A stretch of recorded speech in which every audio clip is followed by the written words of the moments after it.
Nice. Way to go. Go to work. Go to work. You All got to right, all right. How you that part feeling this right there. evening? We good? We good? Yes. How are you? Man, crazy world. But hey, man, I've got this birthday party coming up, and the pandemic thing is going on. So I'm like, okay, wow, kind of caught in between what I want to do. But Mm, that's I'm just kind of, I was talking to a couple people about that, but uh-huh. that's what's going on my end over So here. what do you mean you got caught up in between? What you thinking you might not go because of the situation? We're gonna call it the situation Um, or what you saying? I just didn't know, because the I don't want to be like one of the reasons someone came to my event and caught this, because I was at an event. It was Mm. a mansion party in the hills, and one of the people there caught it. So Oh. I was like, wow, So Mm. I just kind of was in between, Oh, I see. and Because yeah, if you yeah. invite So somebody there too, and then it's the possibility. yeah. Mm, I So what got I'm gonna do, this is what I'm gonna do. I'm gonna bring masks for everybody, and you. Go I'm to gonna, work. when I perform, I'm gonna, wipe disinfect the mic and all that stuff. I'm gonna do what I can do, Mm-hmm. but I know people are looking forward to the birthday performance because we didn't have it last year and stuff like that. Mm-hmm. So I got the cheesecakes coming. My boy DJ Big Okay. Mac is bringing cheesecakes, and Go to work, DJ. yeah, so it's all good. So I didn't want to promote it too tough, but Mm-hmm. tomorrow I'm going all out. I'm gonna promote it all day so that everybody Okay. know that it's going down this Saturday, and that's what it is. So Happy birthday. Happy early. Is your birthday yeah. actually on Saturday this year? No, actually, my birthday is Martin Luther King's weekend. So it's the day after everybody's off on that Monday. My Yes. actual birthday is Tuesday. Okay. I So it's on absolutely. the 18th, and we're celebrating Martin Luther King's birthday on the 17th, I believe, that Monday. So yeah, Yes, absolutely. so 5 day weekend. So you say for me, Hmm. but I love you know, it. mhm. Okay, that's so cool. Absolutely. Get a lot of joy out of that. You have a rap for your birthday, or do you rap for birthdays? I'm a writer, so I just have the Mm. stuff that I've been working on, and through the financial ups and downs, and, I Mhm. had some of the projects that got put on hold, but now I'm ready to, I think I'm ready to record like maybe 3 songs and push Mhm. them out. So I want to put the album out, This year? so yeah. Yeah, a lot of people have been Okay. waiting for the album. They've been anticipating the album, and I've been Mhm. putting out singles and stuff like that just to be consistent. Let them know, hey, I'm still here doing this thing. But Mhm. the album, or the EP rather, the EP. Oh, okay, okay. Yeah, I put the EP out and just go from there. But I just, the in music industry is such a crazy industry. I just didn't want to rush into things and give away, my royalties and everything, publishing and all that other stuff, because I am Mhm. a writer, so that's serious to me, So, Yes, absolutely. but yeah, that's what's going on. So, So that reminds me, remember I showed it on a Live at Five show, I think it was on Monday or Tuesday, how Chuck D has worked with SAG after to give artists their money. So we're in the union as rappers. Well, we were, so there's the wow, finalization of that working, taking place. So wow, yeah, that's what that looks like. Absolutely, go to work. I need to share that again, that clip yeah. as well. So go to work. So is there something else that you want to share while I pull up that clip? You want to Well, talk yeah. about in specific specificity? Well, just everybody, everybody, the world is doing what it's doing. So what you have to do is just do what's safest for you. So that, I recommend that. And people need to start loving on the people that they know. Call Mhm. them, tell them you love them, tell them you're thinking about them. Because I've been seeing just a lot of people go home. It gets closer and closer. Some people from the COVID, some people, natural causes. Some people, tragic situations. I lost a friend. I was at the Frank Nitty. Remember, we was at Frank Nitty's celebration for the life of Badass. Yes. and two people that were there have been tragically their lives have been tragically taken. And I Mm. was like, wow. And I saw, I saw one of the, I think Slim 400, I think that's his name. And and I was like, wow. And then the other brother, his name's RT. I just found out Mhm. RT. So I'm like, wow. So So it's what would you say to help to uplift the spirits, or shall we say um you know project what I you um know what honestly, it's pretty it's sad. It's sad. Everything's already been said. So I can sit here and say right. the So I'm same thing that's looking been forward to said. you giving us something that we want to share that's optimistic, something I on just the nature of what is it that your next project that you're utilizing your gifts so that way you can help to make a change or make things better. You know what? That's what the show is about, pretty much at Accelerated Radio. It's a platform where we could talk about a lot of different things, and this is probably one of the things we need to talk about. A lot of times I go, you know, on I talk about subjects people tend to stray away from, and a lot of times that be the situation, you know. Um, we a lot as black men, myself, we really kind of did a number on the generations behind us, to the point where um, they really don't know what love is, so they don't. I don't know. It's I'm a gonna tough have you speak situation. on that. Absolutely. So It's a tough situation, see family. about this guest or So that's why I always speak positive on things. That's all I'm saying. I try to lead by example.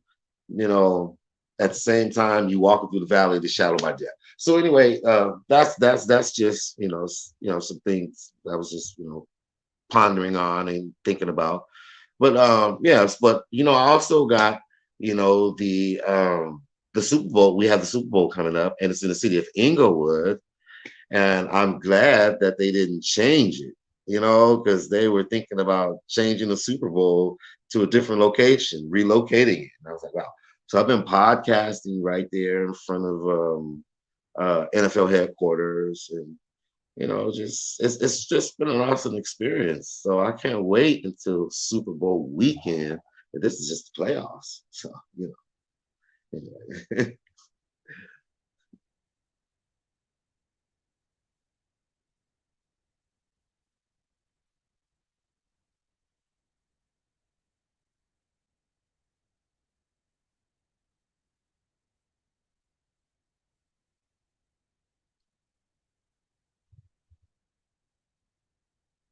Okay, I can't hear you. I asked you if you could continue speaking because I need you to continue because I have a phone call from Oh, potential that's what I didn't know. Oh, situation. Absolutely. And then uh, I want to pull up the Chuck D oh, okay, it's all good. situation. Well, So if you could continue, that's why I had you on a just give solo me the layout. thumbs up. Okay. Oh, Yes. that's cool. All right. Go to work. Multitasking. Go to. Okay. Yeah, and for the people out there who are just getting to know your boy Double G, I have a radio show, also podcast show. It is called The Show, and it airs every Monday from 7 p.m. to 8 p.m. on the Accelerated Radio Network. And I've been doing that for about maybe 3, 4 years. And I have to give shout outs to my media mentor, Michelle Farrell, for just schooling me in the art of broadcasting, because it is an art. Everything that you put your heart and soul to, in my opinion, is an art. So cooking is an art, music is art, painting, poetry, those are different, forms of artistry. But and I've been a music artist, officially a music artist, because there's different levels. And I've been a music artist for, I'm gonna say, about 7 years. Actually serious about being an artist for 7 years. See, because you start out as a rapper, and then you go from a rapper to a music artist because of the different forms of artistry that you add to your music, and to your craft. And so, as I became a music artist, I was like, wow, this is something that I love to do. It's like a therapy to me. So a lot of my music is about the things I've been through, the things I've lived. You know, I'm kind of blatantly open about, you know, my lifestyle, my former lifestyle. Um, that's what makes my music so interesting. So that's what it Right, that is for part right me. there. Everybody want to know what your former lifestyle was, huh? Yeah. So my former lifestyle, just keeping it 100%. I grew up in the 80s. So I'm well born in the 69, but grew up in the 80s when the cocaine hit the era. So I'm like a former drug dealer. So I used to be ashamed of that until I started to realize the things that I've learned being in that world. You kind of get to know people. Um, Would you say faster, or would you know how? you get to know people when without their mask. Um, you see different. You see that drugs have no. They don't care.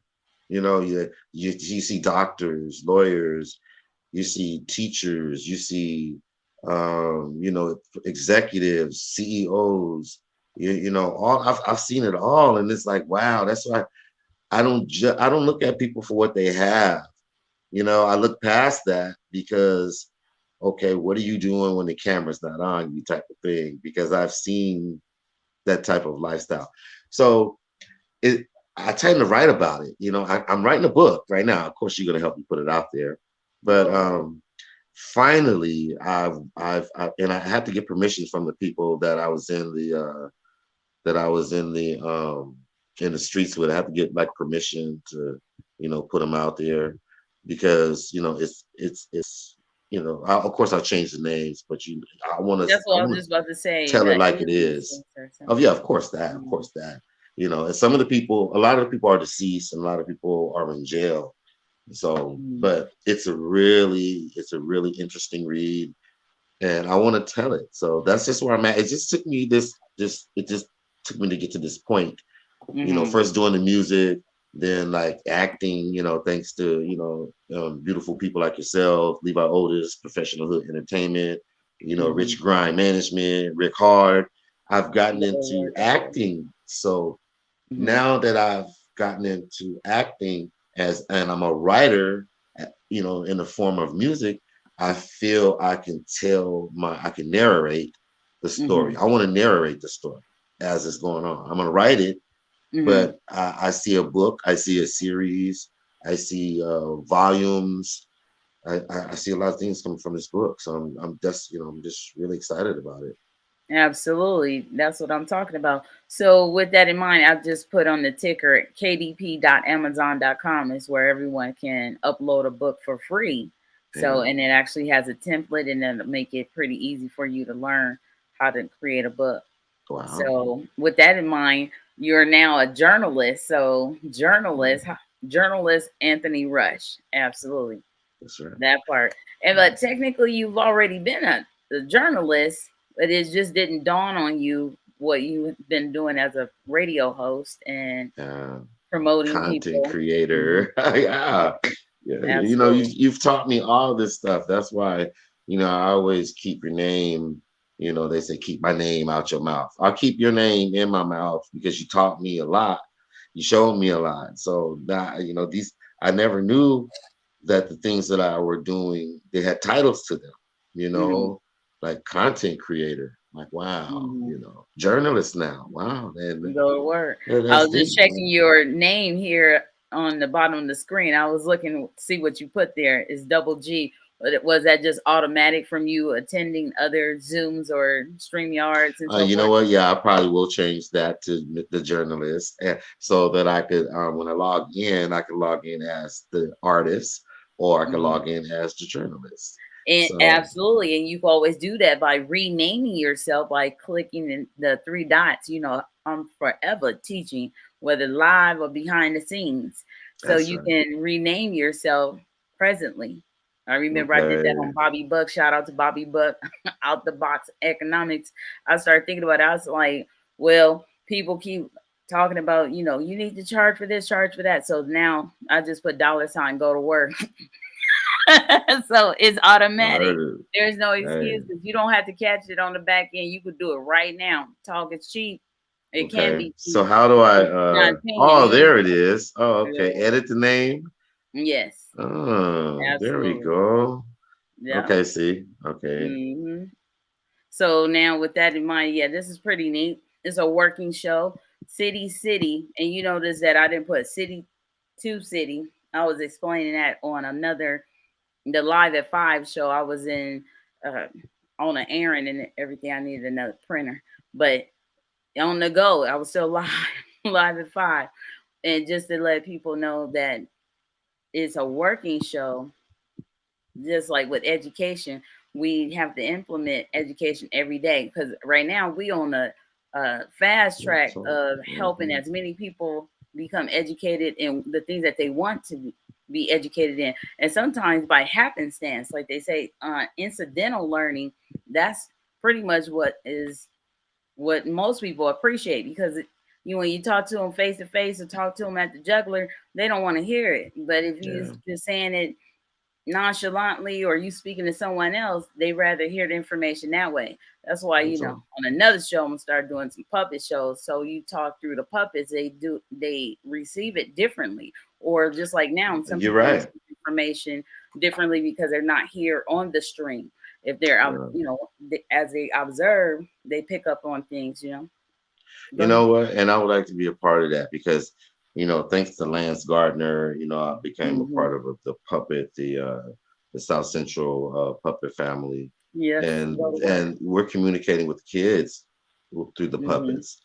So that that's a golden nugget you just dropped on us right there. You can't communicate, Hmm. because people people tend to attach their personal feelings to a actual person, but a Hmm. puppet, they can receive what the puppet's saying out of fun, and that just Hmm. makes it that much more easy for them to receive that message. It's just my And opinion on like it. what you were talking about earlier, like the mask, it takes that mask off. Although the puppet is something, interesting, but I at the like that. same time, look, I'm creating a puppet now. I need people to know. Yeah, before he was doing the puppet, I've been doing puppets, right? And I then know you've been doing a million things. So if you say it, I believe it. Trust that. yeah, and trust, yeah, absolutely, it's documented. So, but go to work. So I'm working Amen. on a new one, a new Oh, puppet. okay. What's the It's gonna be a name? cold piece. What's the name of it? I'm working on this name right now. Oh, okay, It's okay, gonna be a okay. cold piece right there, but I heard just it. thinking about it, absolutely. So a whole show, like you say, you build in a book, a documentary, a movie, or sitcom, a Yeah, video based on your story, the yeah. content that you're talking about. So the same And thing, I'm creating something here.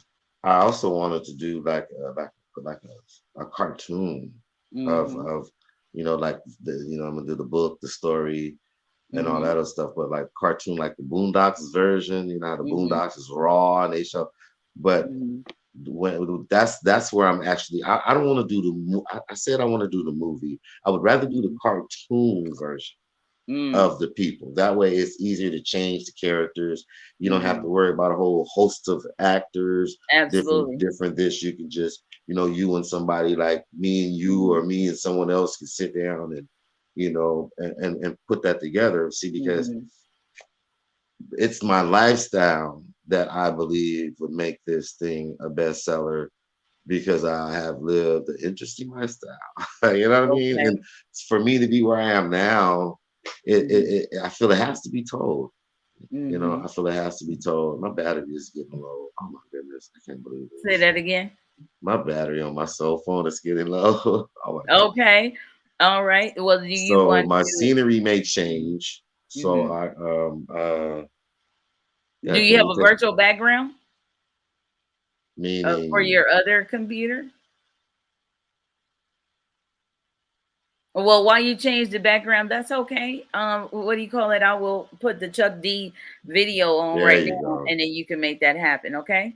Okay, Like I it's all said, this is good. a working show, and we need to promote exactly what Chuck Booyah. D is doing just as well. Okay. This is Hey uh, now. absolutely. I'll make Uh, that happen right now. Go to Okie work. Go to dokie. work. So I'm gonna share my screen and take us Mhm. to the video here with the one and only Chuck D, and we're gonna go here.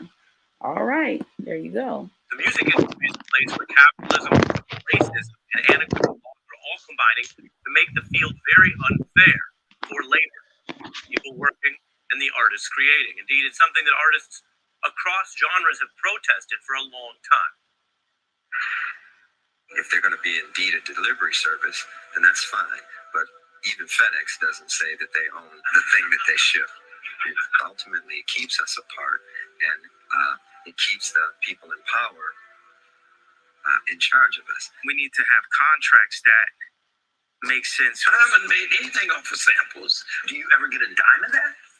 For the most part, myself, no. Lots of people do. But you have to figure a way because you don't have enough money to fight the big companies. Right. What do we really need record companies for?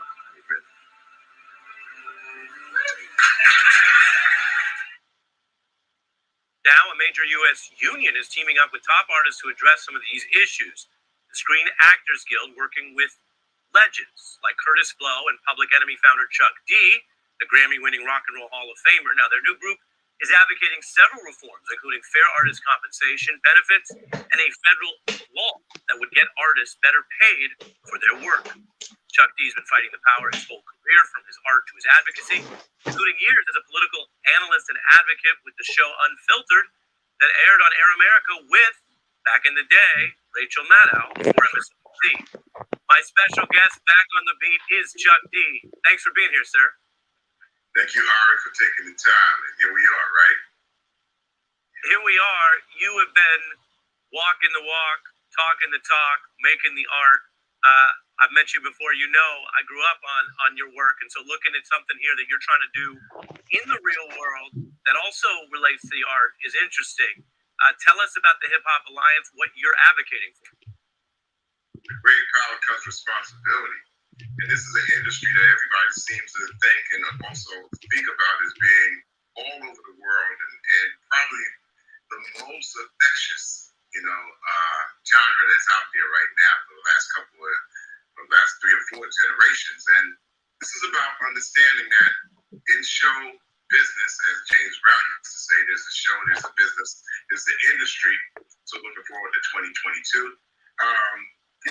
Engaging the hip hop and R&B community to organize and promote wages and fair royalties and strong health and retirement benefit for artists. Yeah, I'm reading from the script, because it's important that people hear the details and these facts will be a part of this alliance. First Union is really my responsibility to be able to push it forward. If you are successful, if, for example, this law passes, I'm going to just put this up. We talk about laws all the time in the news. This is a proposal, the Federal American Music Fairness Act. It would give artists more ability to get the royalties from radio play. It would try to standardize pay structures with streaming. It's bipartisan, interestingly, in the House. What would be achieved if it passed, and how does streaming fit into that? Well, you got to have somebody on it. And all these changes and laws are being made every week and every month. And what hip hop hasn't had up to this point is a monitor that looks out for every move and every change that's been taking place. So this is what this organization and alliance/union does. And there's a lot of people, past, present, and also future, that really don't have the clue. So where did they get the clue from? The only way to get the clue is to be organized. Get it from an organization. So it's time to put the big adult pants on, or whatever, and making sure that these changes are made, and we monitor what goes on to be a participant in what happens. What do you think it means? Look, I'm an also read that they educate and empower artists about their agreements with labels, producers, and also agents and managers, and also empowering artists to protect their livelihoods and futures through legislation and policy changes at the federal and state level, especially in the United States of America, where this stuff goes on every day in DC or in the state. Then it actually has tentacles that reaches out further because there got to be accountability, at least in this nation, to know all this activity that's happening around the world all the time. You got to have somebody at the switchboard. What does it mean for the art and its impact to fix some of these things so artists, and specifically often Black artists, have more support and ownership of the work they've created, which, as we just showed in the intro, is often the exception, not the rule? Every situation needs some kind of guidelines, mentorship, coaching. Yeah, you can go get a lawyer, you can get a business manager, but what makes them accountable? What makes them understand that there's a rule book to go by? And how do you keep up with that? You got people out there that they follow up with the sports pages. They know who's getting what. They know what agents are, what managers do. You know, what are the building codes in the arena? And music and hip hop, people that say that they love it are usually clueless. You got to give them a clue about informing them about what they love, and then you can go on the breadcrumbs from that point on forward. Once they understand what it is, then they understand why they love it, instead of just loving it because it turns them on. So I just think this is it's the ugly work, but this music, just like jazz and blues, is no longer adolescent. And when it was an adolescent music, it probably was in the 1980s, which is like, what, 40 years ago. So look, it's about time somebody got to be growing in the room already. You know, I mean, everything has something behind it that helps make it go on and on to the break of dawn. In the hip hop speak, since the Godfather Curtis Blow, you know, told me that, Chuck, you need to be in the seat to bring attention and fruition of what we've been doing. And there's a lot of people involved in it. You mentioned the adolescence. I mean, when we think back to how some Americans first learned about you, through Do the Right Thing, through the art, when Radio Raheem was walking around with the cassette tapes in the boombox, then we go to CDs, right? Vinyl has come back in a little bit of a nostalgia, but most of it's out on streaming now. And I'm curious what you think about the fact that the technology does amazing things. I mean, you and I are of a generation where we remember buying one album, playing it till you couldn't play it anymore, trading. And now anyone with a phone can get access to literally hundreds of millions of tracks, and yet we see the streaming numbers aren't working much better for most of the artists. The super top are getting paid well, and we could get into that. But what do you think about that? And I'm curious, as an artist who still has so many listeners, how does the streaming affect you? Do you feel like, on the flip side, Public Enemy's work is out there and accessible in a way that it might not have been globally before? Well, you know, technology goes hand in hand, cheek to jaw with the music. I mean, if it wasn't for the technology, you don't hear the music. Thomas Edison says Mary had a little lamb on his device that he makes, his recording device in 1870. So if you don't have, I mean, you always had the music, but the music and the technology has always gone hand in hand to make quote unquote an industry. So if this newest adjustment is streaming, as opposed to when I was coming up, it was, you know, vinyl and 45s, and then later on cassettes, and then later on CDs, and then later on downloads. You got to have somebody that keeps score. In sports, you have sportscasters and broadcasters, right? You don't have that in music like you even had when you had radio jocks inform you. So this is sort of like saying, maybe this puts some of the information in the people in place that can inform not just the masses, but especially those that participate in it and what it is. So yeah, the streaming is just different, you know, just a game. But what is it?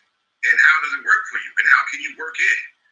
When the game changes, you got to, you know, dance to the new tune and make sure you know what that record is. So yeah, this is what the Hip Hop Alliance is probably best suited to be there as a structure, but you just can't go and get over on the artist and the music no more. That means the big power boys or whatever, they can't get over just because they happen to find something. Or artists just won't be able to just always just say what they want without being accountable to something. You know, if you come about in the neighborhood, you can't be anti the neighborhood coming about the neighborhood and looking for love for the neighborhood. So there's something that says, hold it, hold it, hold it. This is what this is what they say.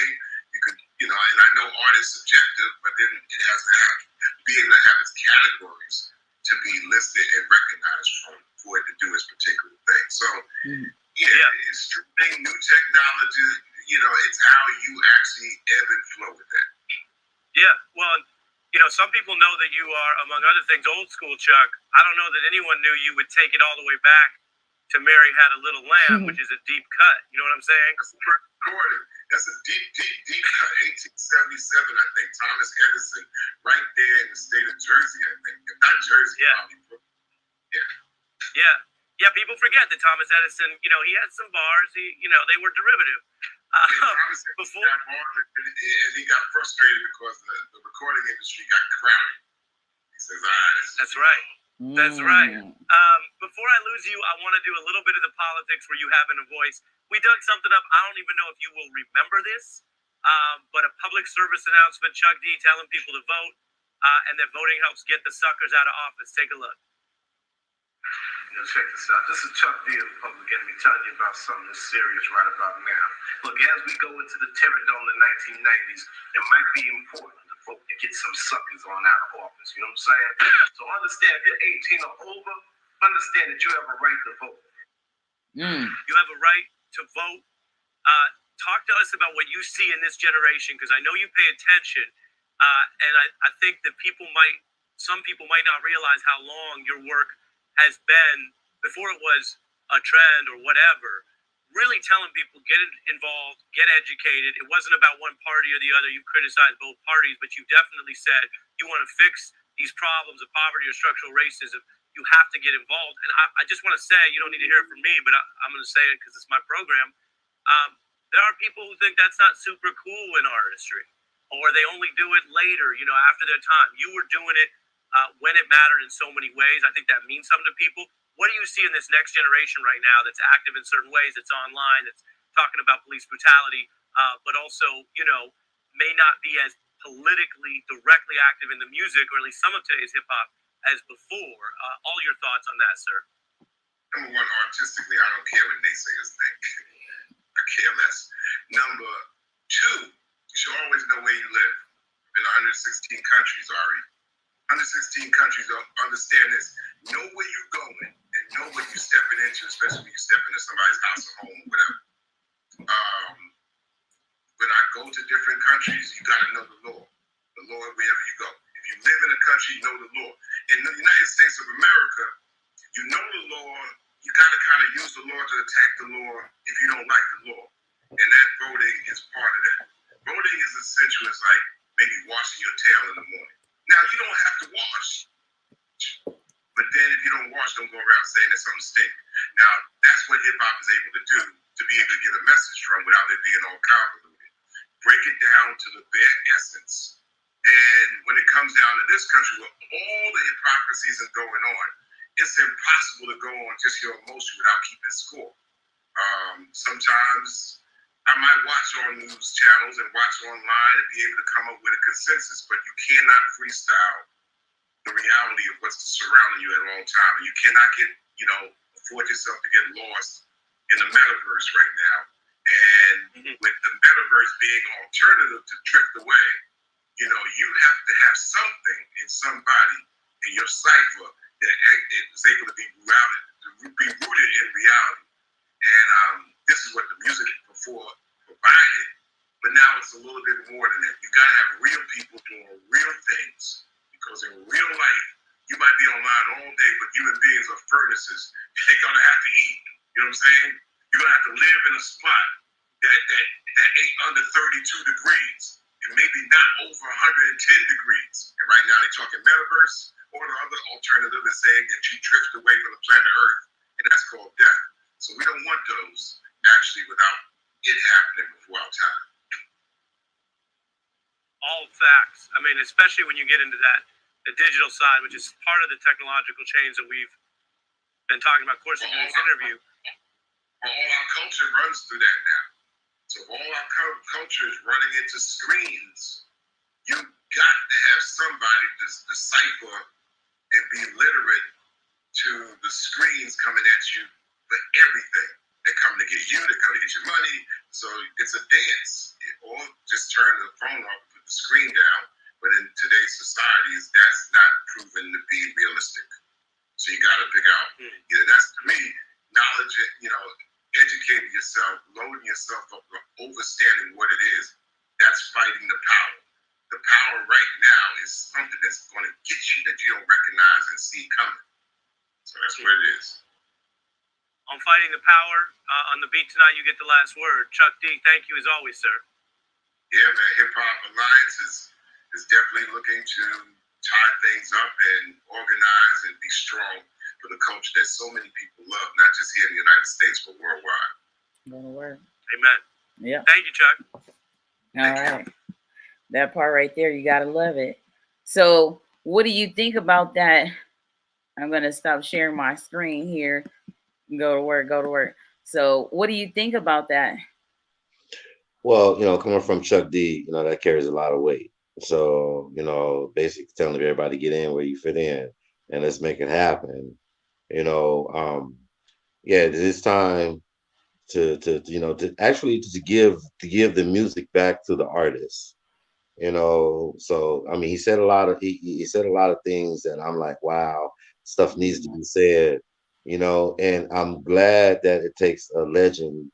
Well, it took a legend to bring it to the forefront, but I'm feeling that 100%. Especially coming from a brother that's been with the movement since I was a young man. You know what I'm saying? Right now, I'm a mature man right now, but when I was a young man, Chuck D was talking the same thing.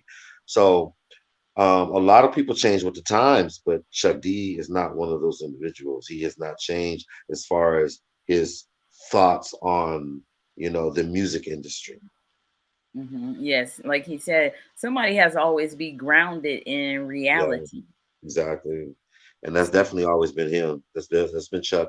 And you know what? And I kind of that's I kind of like that I come from the old school hip hop thing because I kind of know that without it being told to me, you know, because when certain people from your era get a hold of your music, it's a tribute or a disrespect to them. And I always want to be a tribute to the artists who came before me.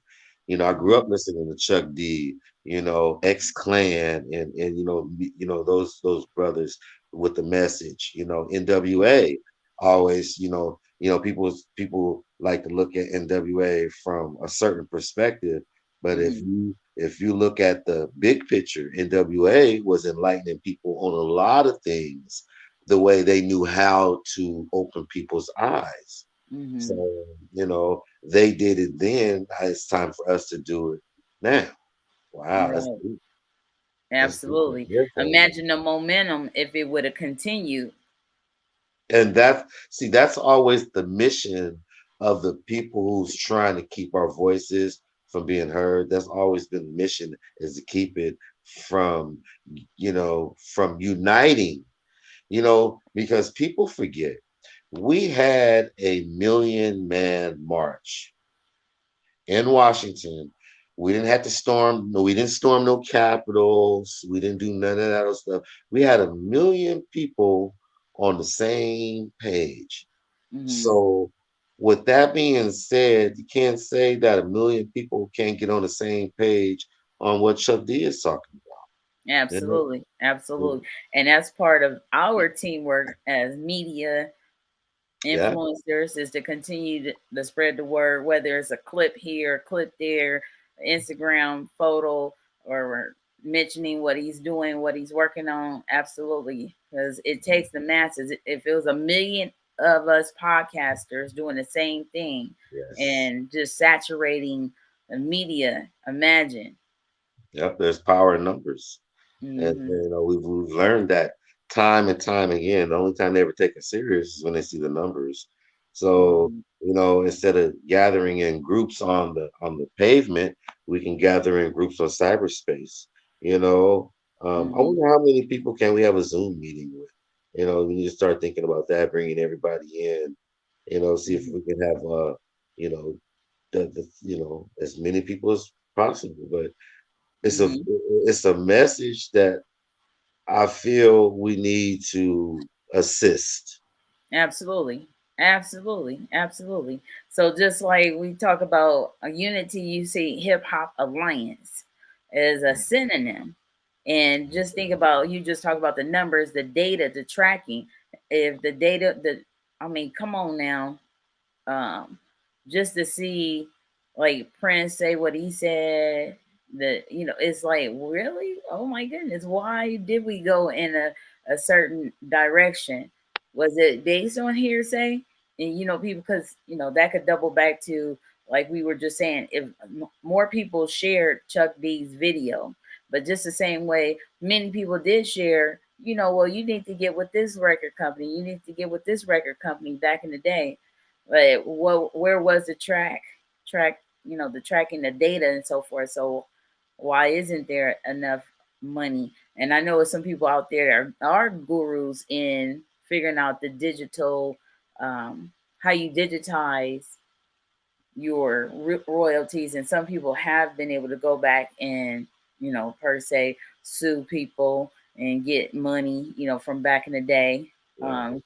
So it's just a matter of where do we go from now? Because like we talked about that on another show about spoiled milk. Okay, where do we go now? Presently, we're in NFTs. It's about non-fungible tokens. It's Yeah. about a new wave, just like people were having issues with the ATM card back in the day. But now it's nowhere, it's really not a way to get around that. Just that's just what's taking place right now. Now we have a new wave of the future with the NFT. So it's like get educated, be prepared. So let Live at Five, and shout out to Nicholas A. Hanley for spending time on the Live at Five. I call it the Health, Money, and Music Show because pretty much that's where we are in the world.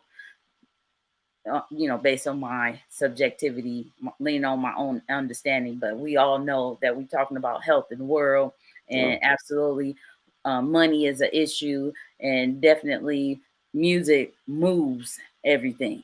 So Yeah.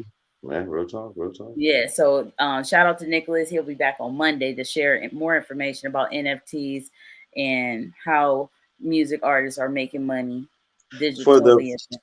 Michelle, for the people who don't know, could you explain the definition of NFTs? You know, there are people, they know, they think they know, but they don't know. What is an NFT for the people? Absolutely. I'm one of those people that I think I know, but go to work. But no, I know it stands for non fungible token. Boom. So it's not per se that you're using a token like you go to the car wash or to the but you can materialize it. You can create that. It's just Mhm. like a book. Like you're about to create a book on kdp.amazon.com. It's Yeah. about to be uploaded to amazon.com. You don't, it's some of the books. I have over 200 books out there. I'm about to say something else. And I don't have a copy of any of them. I mean, I'm not all of them. I have copies of them. Come on. But I don't have a copy of all of them.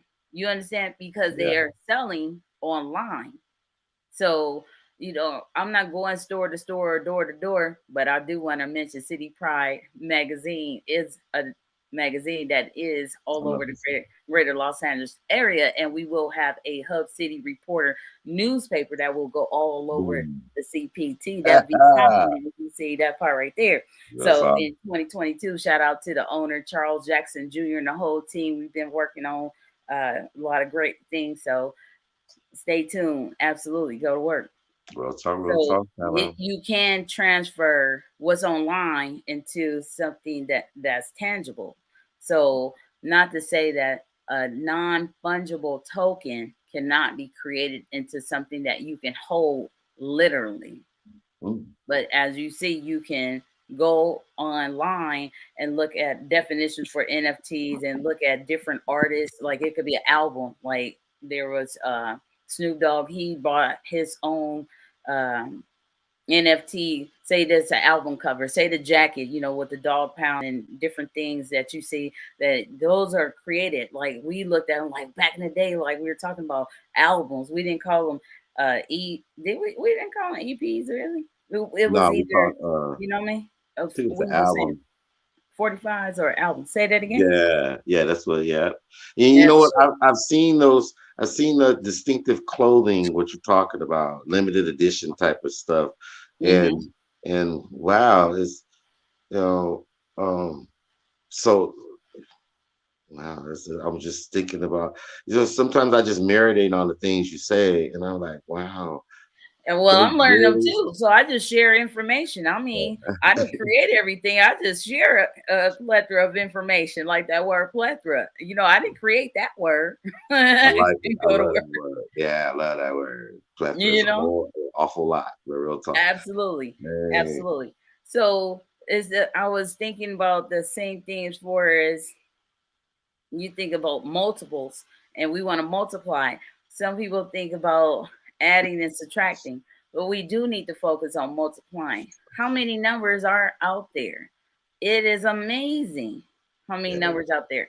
And I remember I had a series going on called Googleplex. How much is Googleplex? What is that? What type of amount is that? And when I looked that up, it was like, because I was really thinking about what they were talking about in this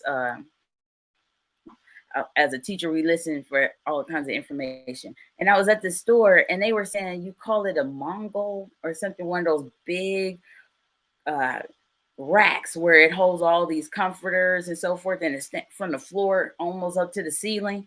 That's a Mhm. serious. That's not your traditional like shoe rack.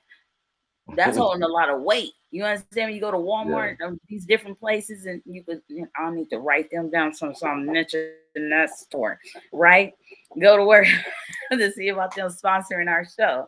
Absolutely, go to work. But it wasn't that word. So at any rate, I ran into the word Googleplex, and it somewhere on YouTube it gave a dynamic explanation about imagine so much on a pallet. You work at a warehouse and you put things on a Yeah. pallet and you can Yeah. only go I'm familiar. stack it so high and so forth. And Mhm. then imagine pallets upon pallets that reach from Earth to Pluto. Wow. Can you imagine that many that much Yeah. money? You gotta be able to stack pallets, and pallets is an awful lot. So that's bundles upon bundles upon bundles. Absolutely. Wow. So just imagine what we learn every day is nothing compared to what we can see. Yeah. Huh. We what we can see is nothing compared to what we have in our mind, the capacity that we have. So that's why I say, when you look, and rarely do I say, because I'm working on being in the know. I do that when I'm joking or, using a comedy, but I want to go in different characters sometimes because I'm in a creative room, like I was just sharing with you, and like this puppet that's just watching me and everything.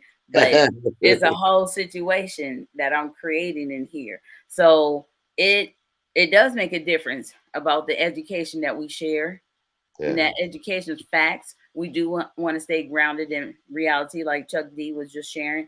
At the same time, we do want to track information, like when we went back to the numbers.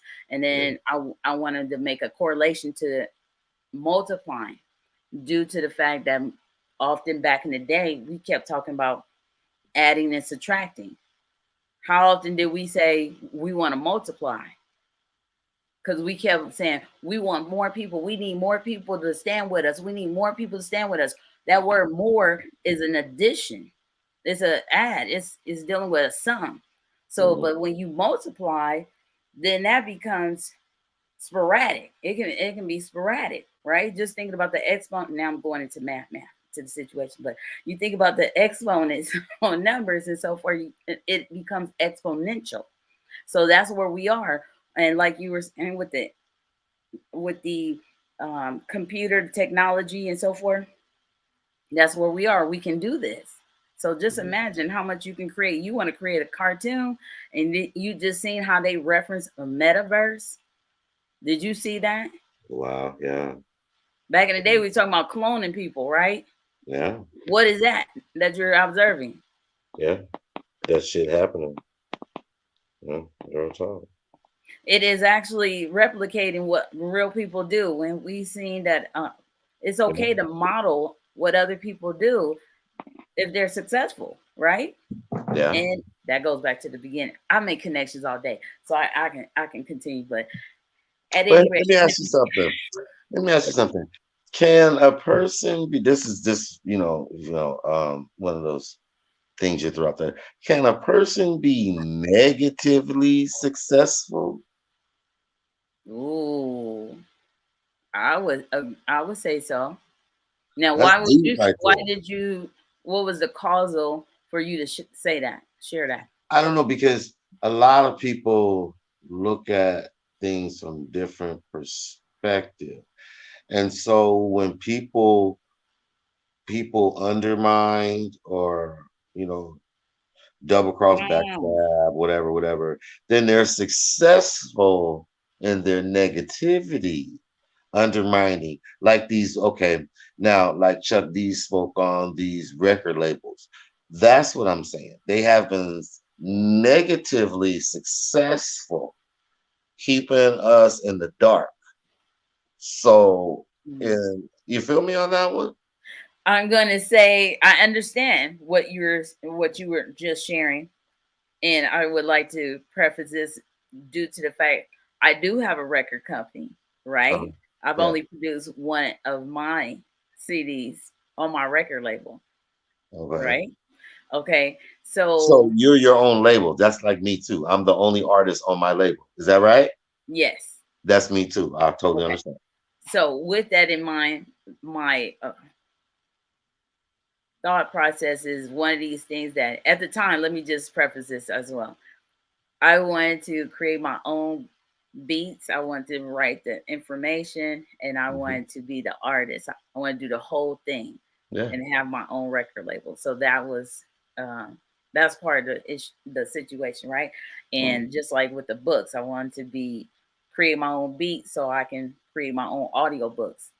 I've already Mhm. written the books. You understand me? I'm just Mhm. learning now how to do the beats, right? Okay. Create their own beats. I know I do this Final Cut Pro X, but I'm still learning how to do Pro Tools. But so with that in mind, that's ownership. Now, what we're talking about is intellectual property. You want to own what you do. Let me say this as a record company, not to, I'm going to just say what I'm saying. In the beginning, we used to say again more we need to collaborate. We still say that today. Technically we need to collaborate, and when there's more people say working together, and say we have people that are the business minded people and then we have the ones that are creative, and it's still today it's some people that say they don't like paperwork, they are not into the administrative portion. And then there's Okay. other people that say, I would really appreciate if you would help me with the paperwork and the administrative part. And Yeah. so the person that has the administrative part, they have a company, they have a business. So that's what it was before. So technically, I don't think in the beginning it was meant to capitalize on other people. I think they were working together because there was a need from each end, right? Then it Um, became people wanted to learn that they could do everything. And then the people that, like you were saying, negatively capitalized because they noticed that the people wanted to do everything and that was going to push them out of the box to the point where they said, wait a minute, I got to find something else. So I'm going to make this look really good and I'm going to create these contracts that's going to keep them coming to me or keep the benefits coming to me. That's my personal opinion. and just to piggyback on what you said, that's the nice version. You you gave him the nice version. That's why we had his show because there. So you left out a whole bunch of a whole bunch of cuss words and a Oh whole yeah. bunch of you left out all that because that's the stuff that's added to the stuff. And if in a perfect world, yes, Yes, but in this world, you can go back to your favorite artist. You can go back to Mm, our parents' favorite artists that's true. and see how they got on, and see how they took advantage of this and copyrights and royalties and this and that. You know, I've learned. I previously learned not to name names, but we all know the names and the labels of the old school all the way up to the new school, and Yeah. the new school labels, there they cannot exist without some type of attachment to the old school labels. Mhm. It's almost like mafia related. People think just because these gangsters and these mafia people are not in the limelight anymore, they think Mm, they are not running stuff. They're still running mhm, stuff. They're just retired, but they have say so on everything. And that's the same thing with these, the major labels. I don't want to name any labels, but the major mhm, labels that made records. So that not like DVDs, but records, vinyl. The mhm, labels that, but when the vinyl, mhm, those are the parent labels mhm, that's running the labels, and that's why nothing's changed, because it's a certain structure that they set in place to run the same way for the mhm, generations to come. They just, now mhm, it's just the grandchild. Now the grandchild is running this. In my day, mhm, it was it was the manager of NWA without saying his name. It mhm, was it was the managers like that. It was the managers of um um the group called, one of my favorite groups called TLC. mhm, It was certain people who just drove just misled them, mhm, because that was the pattern that they were taught, and that's what's wrong with everything. mhm, People, they're instead of righting a wrong, they're mhm, they're sticking to the script, and the script needs to be changed so mhm, that we can take it in a different direction. It's almost like a mhm, cruise ship, a cruise ship that's lost its rudder. mhm, It's out of control. It can't go anywhere. mhm. It's just out in the Yeah. ocean, you know. So, do you think the same parent companies are running the NFTs Pretty much, or because significant? anything that's money related. Yes, it's called Mhm, old money. And mhm. it's old money. And how do you think those people keep living the lifestyles that they're living? Who do you think makes the billionaires billionaire? Who pays the billionaires? Somebody Exactly. has to pay the millionaires. The billionaires Absolutely. pay. So, So I I'd like mean, to speak to the structure. Say, for instance, that this is still taking place today. There's a top-down structure. That's this top-down structure we were talking about, right? Topographical structure, right? So the person on the top is the one that's making the money, right? And it filters down. Versus right now, like how we're having this show, city, not city to city, but city. We're wanting to blend. This is linear. I'm just speaking to the structure as part of education. Okay, yeah, so I understand what you're saying, that is what is still taking place today. Absolutely, and in the world that I like to live in, which is the one that's peaceful and is filled with unity and love and so forth. That I would like to think that that's how it initiated, based yeah, on the need, and that's how other things are happening, because there's a need to create more unity. It is a need for to create more love, and that is linear. That is not one way, and it's not topographical and so forth for us people living on Earth. So yeah. it's just a matter of what do we do now? Like you said, what is it? What can we do to create more of a balance, if you will? What do you suggest? Wow. Yeah, what would you want as an artist? As an artist, well, I've kind of I've I like what I'm doing right now as an artist. Honestly, I control everything, Hmm. and I just, I have music I haven't even released yet. People like, why haven't you released it? Because I don't want to. I like controlling my product, Hmm. my creation. myself. I don't, yeah, the big money, that's what you give up. You give up, everything when you bring in the big money. But there's a lot of unnecessary evil that comes with that stuff. You know, I look past the money. I'm not materialistic. I've had money, but what to do about it? Back to your question, what to do about it? It's gotten to the point where it's almost like in I don't want to say Twilight Zone. It's almost like in the Bermuda Triangle, like, where all kind of crazy stuff is going on. How do you navigate back from the Bermuda Triangle? That's what you're asking me. And it's like, okay, ask yourself, how did we get to the Bermuda Triangle? And then once you start to answer those questions, then maybe you can start to navigate back from or how to get out of the Bermuda Triangle. So that's where the music industry is right now. So what about this? What if we looked at it like, if you could start new, like this, like tomorrow is a new day, and you could have it in the ideal way, what would it look like? You like control. I just heard that. So one, that would be part of the situation, because that's not going to change from today to tomorrow.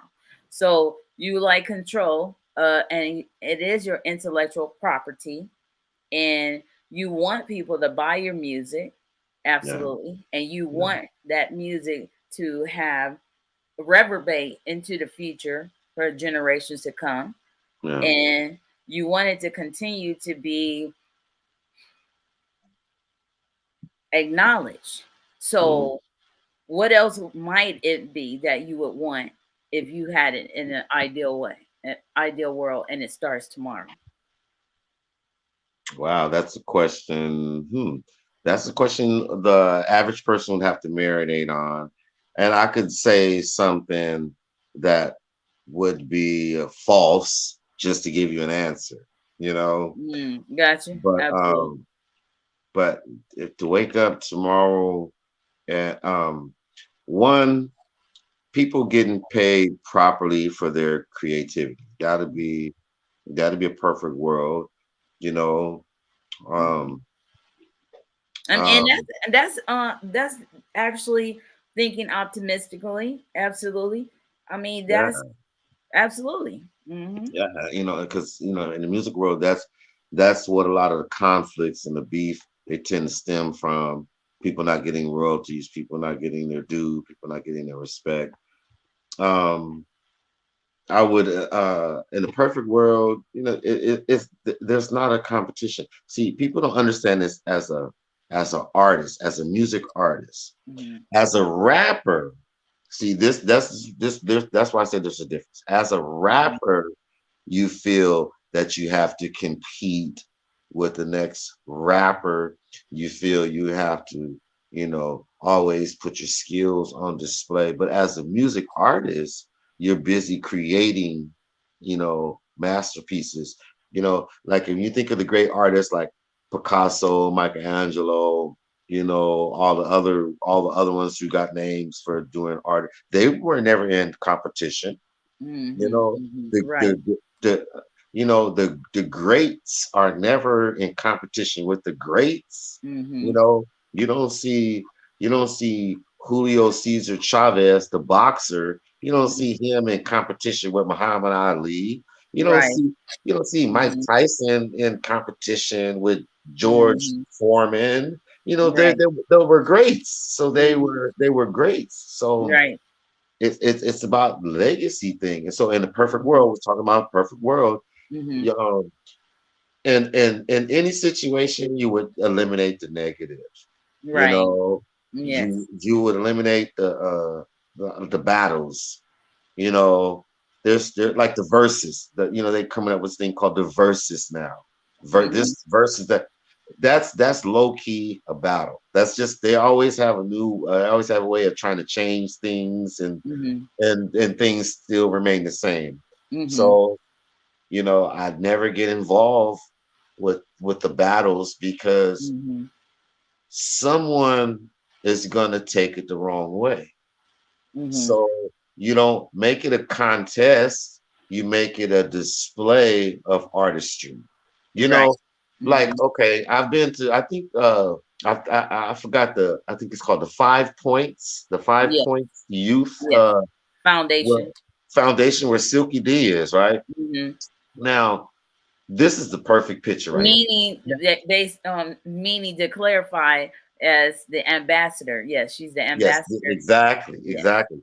Now that Okay. alley where you see all those artists painting their Hmm. artwork, their murals, Yes. they're not in competition with each Right. other. Hmm. They come to display, hey, my creativity. This is my contribution. Right. So just speaking on a perfect world, I'm trying to stay in the Hmm. same realm where you're saying Yeah. when you wake up in a perfect world Right. where you That was a eliminate. great example. Yes. Yeah. And when you eliminate the competition Hmm. and you compensate people accordingly, that Hmm. eliminates a lot of the negativity. Wow, you eliminate Absolutely. the That's competition right. Yes. and compensate people accordingly. Absolutely. Because how many billions, I mean, you're a record label.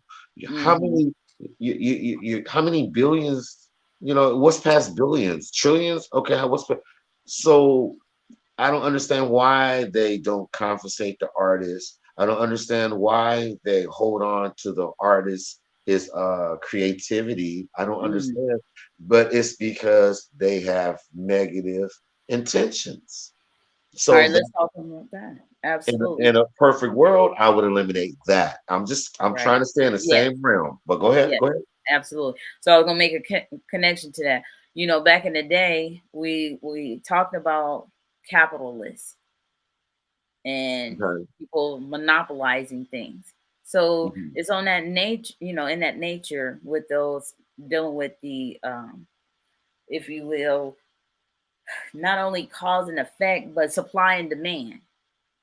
So economics. So this is another situation that's dealing with economics.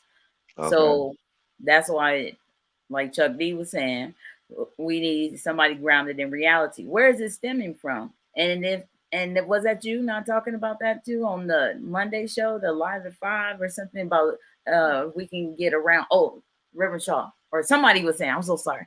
No, And I so was I was speaking on accountability. emotions, yeah, if we can get past the emotions when it does deal with creativity in comparison is different. You need to be emotionally sound and emotionally connected to whatever you're doing in your creativity. That's true, but it's the manner in which the emotions get out of whack when it goes into comparing, because comparing goes into competition.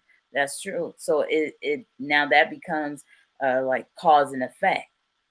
Yeah, So so it's all about perspective. From that point, from that right there, it's a perspective. Because if a person is spitting his creativity from a negative perspective, then he's going to get negative results. mhm, So that's on that individual artist or those group of artists who choose to engage in that negative form of artistry. You know, uh, like I say, it's a touchy situation because absolutely. um, because there are a lot of people who like to get on the microphone and crush. Back in the day they call it crush the MC, or Mm. and that's cool. But you know, Why would you say it's cool? no, What do you I'm saying I was going to say something, add a little something to it. I was saying that's cool, but what you don't realize that what comes around go around. So when you crush, you're going to get crushed, and that's pretty much any and every artist that has come through. There's always been an artist that has come out that's better than you, or you feel that you're in competition with. That's Mhm. in any profession. Even like comedians. I remember there was one of my favorite comedians felt threatened. Well, a lot of our favorite comedians feel threatened by up and coming comedians, Mm. and it's like, what? That's not It's about me trying to make my mark. Why do you feel threatened? And Mhm. and, and it's because the industry has a way. of adding that ingredient to for the ratings type of thing. It's almost like a I don't know. It's Like an extra seasoning on the food that don't need to yeah, be there, like that extra salt or something like that, that's helping people yeah, get high blood pressure. I yeah. got you. So Yeah. in a perfect world, that's when you would eliminate stuff like that. It's almost like the executives become executives for all the wrong reasons. I mean, the top. I'm talking about the ones who pay the millionaires. I'm not talking about us. I own my own label, so I consider myself an executive. But my bank account says, "Hey," my bank account says different. But I'm talking about the people in the high-rise buildings and those, glass buildings, those executives with the millions and the billions. Though, they don't want things to change. It's like if it's not broken to them, if it's not broken, don't fix it. And they'd rather pour their millions into the industry negatively.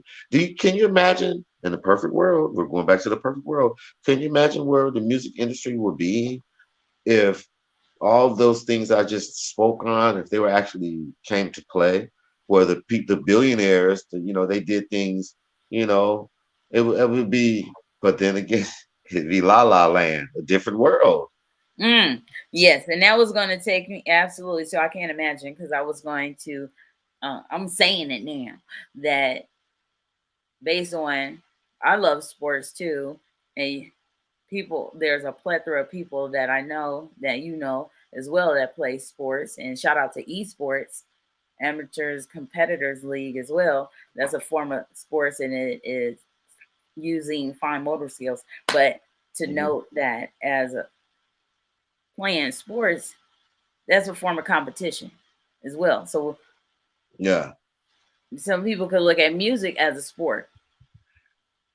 I Oh, started really? looking at books as a sport. I have 215 books but who am I in the competition with? Nobody but myself. Exactly. So now I've never looked at music as a sport, but wow, that's eye-opening that people could look at it as a sport. Because first of all, why would you look at it as a sport? Because a sport is a sport.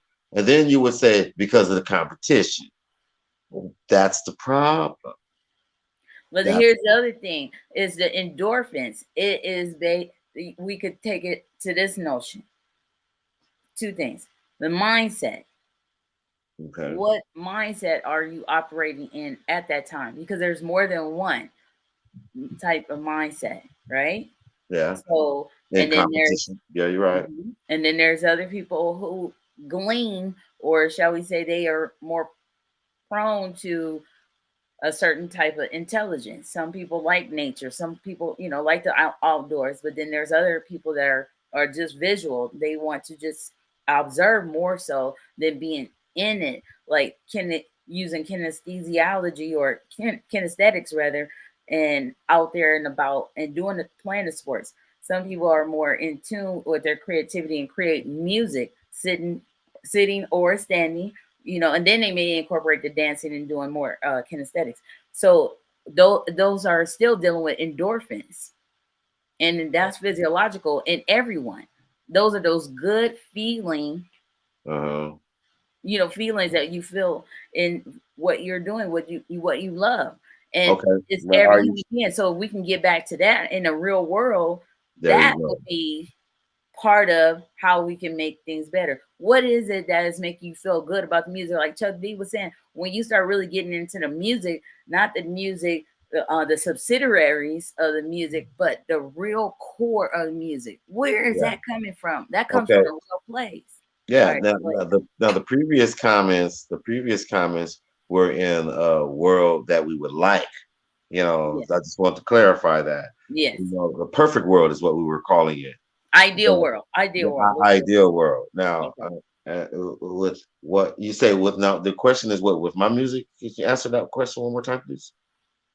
I was making a comment, Okay. but Yeah. I want to to. wrap this around is the portion of tomorrow, let's start with that to recap that portion. If we was to start with tomorrow, and what would be your ideal music industry facet? What would be taking Okay, place a reality now, or we're in a perfect world? in an ideal world? Okay, That's like you want to call it a perfect world. okay, but we had elaborated on that, and then you had Yes. And then I went back and made some connections to real world, how we yeah. could actually make it happen based on the physiology of the human body. I mean, I started but making connections. Literally, we all have endorphins, every human being on this earth. So we start getting back to what all humans have the capacity of and what influences the music industry innately. That's where that comes from. Even the people that don't make the music, that's making the money behind it, they have endorphins running around in their head. But like you said in the beginning, some people are negative. exactly, Many people are negative actively benefiting from the music industry because they do exactly. like to operate in a matter of capitalizing on other people's gifts and talents. On purpose. Okay. Hmm.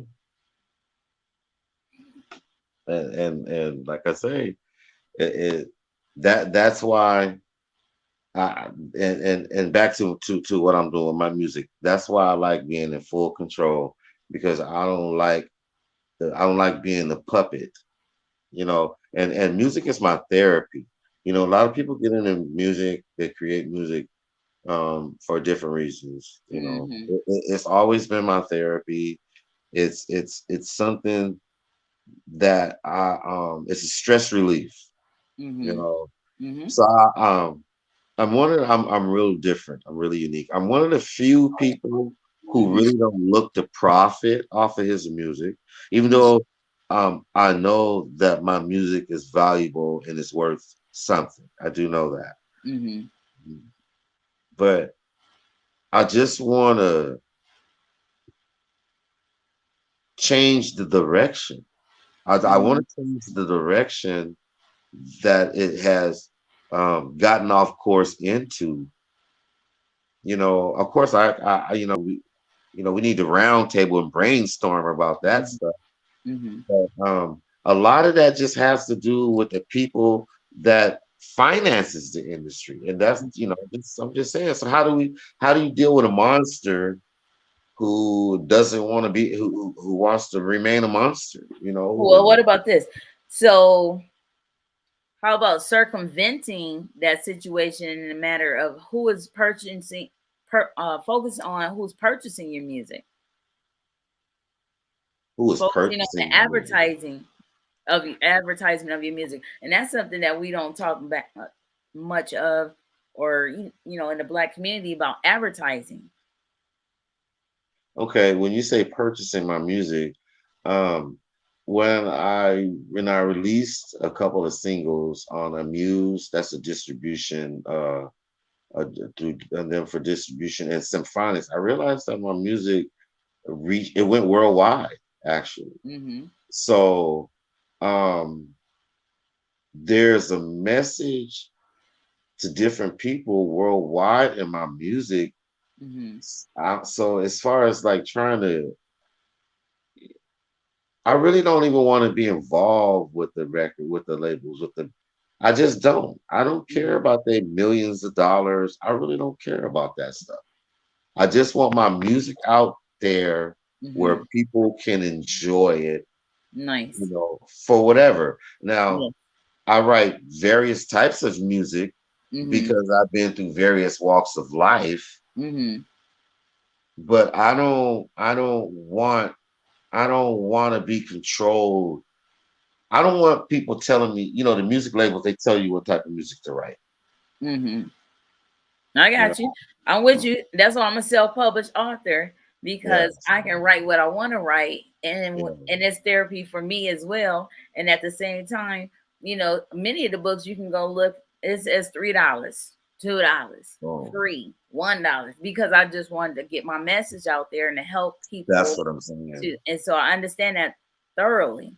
So it's just a matter, it's on a platform, you know, Amazon.com that connected with the Barnes and Nobles and all these different places and so forth. And I did get the opportunity to select what royalty and so forth. And I just, that became a sport. Oh, I'm gonna do 35% on this one. I'm gonna do 70% on this one.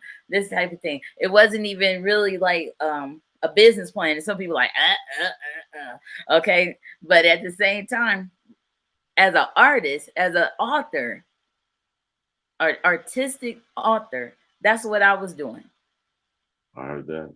And then it was a sport to me. Okay, that one week I wrote 99 books. Oh, this is, I, you know, shut down the phones and Wow. everything like that. It was like, I want to get to this number. I want to see 200. 99. That's a That lot was of just me. You know what I mean? So it's just a matter of what do you want to do? yeah. And real talk, and that's what it's always been, you know. So And when you talking come from yourself, is innate motivation. The other thing that's happening that unfortunately seems to cause other issues is because of the carrot danglers. You yeah. know, those people are buying into the carrot danglers versus looking at, like, you know, what is it that you really want? What's in it? What's here? Why do you want, you know, 20, you know, well, you know, but it's just a matter of what is it that you want for yourself.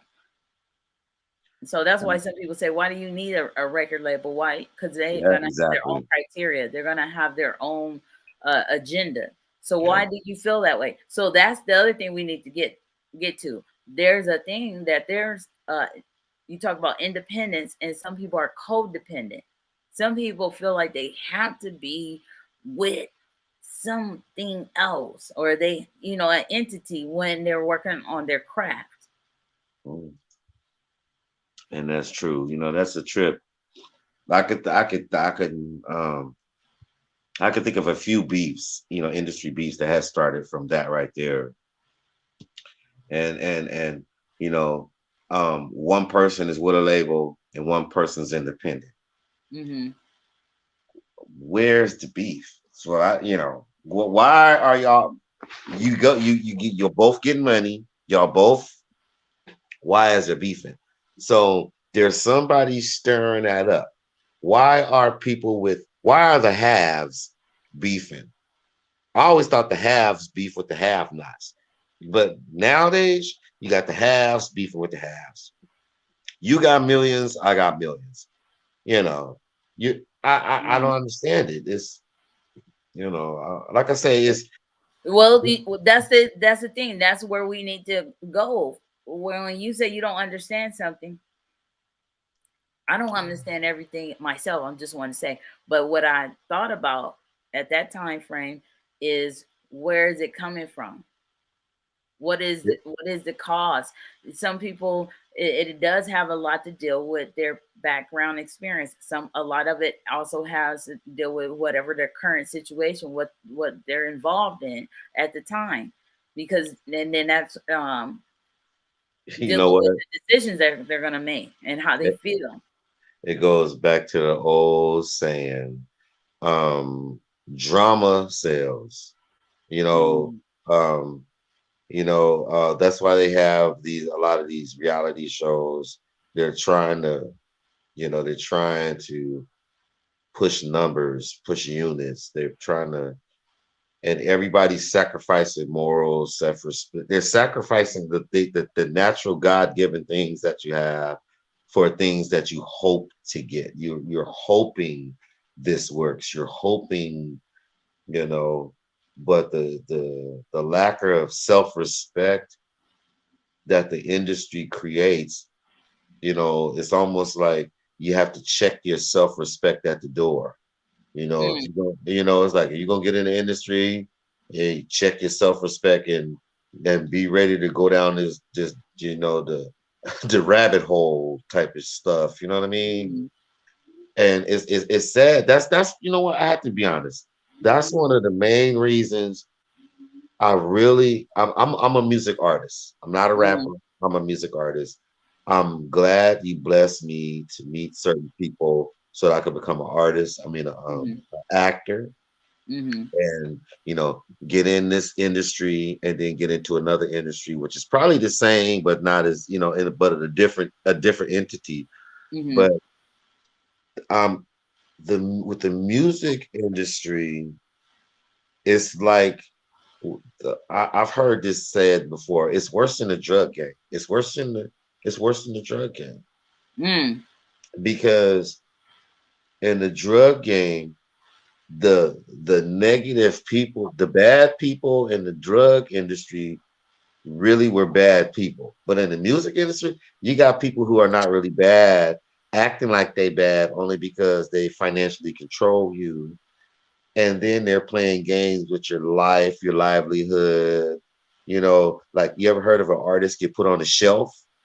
Mm-hmm. Same thing. They put him in the studio, they get him all hyped up, whatever. Then they put his music on the shelf. They control him. And that's what it is. They want to control you. And Mm-hmm.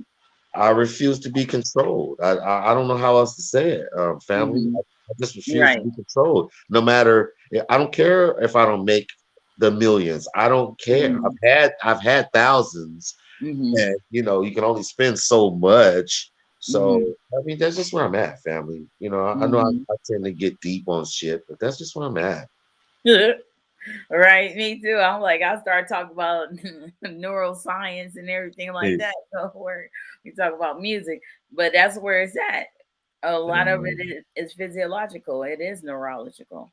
So with that in mind, we want to also shine a light on the teamwork. Where is the teamwork? We named the show City City because it's city, not city city. to city. We want to blend That's city right. city, not city to city or nothing like that. It's just city city. City, city. That's any Media city, city. teamwork, right?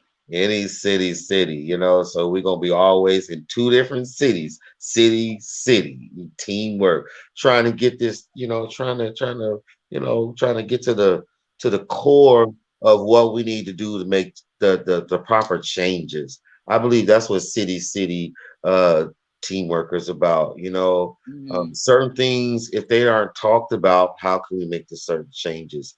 And I like how you keep it on a scholastic perspective, because that will elevate a person's thought process. You know what I mean? Hmm. A lot of people don't think about certain things until it's put upon them. And I'm like, wow. So I really like how you do your thing. You do what you do to go to work. You know And what I'm the saying? way you Dollar poke fun, sign, go to work. you like in a what is that world you live in? Go to work, that fake world, like, No, that dream the world.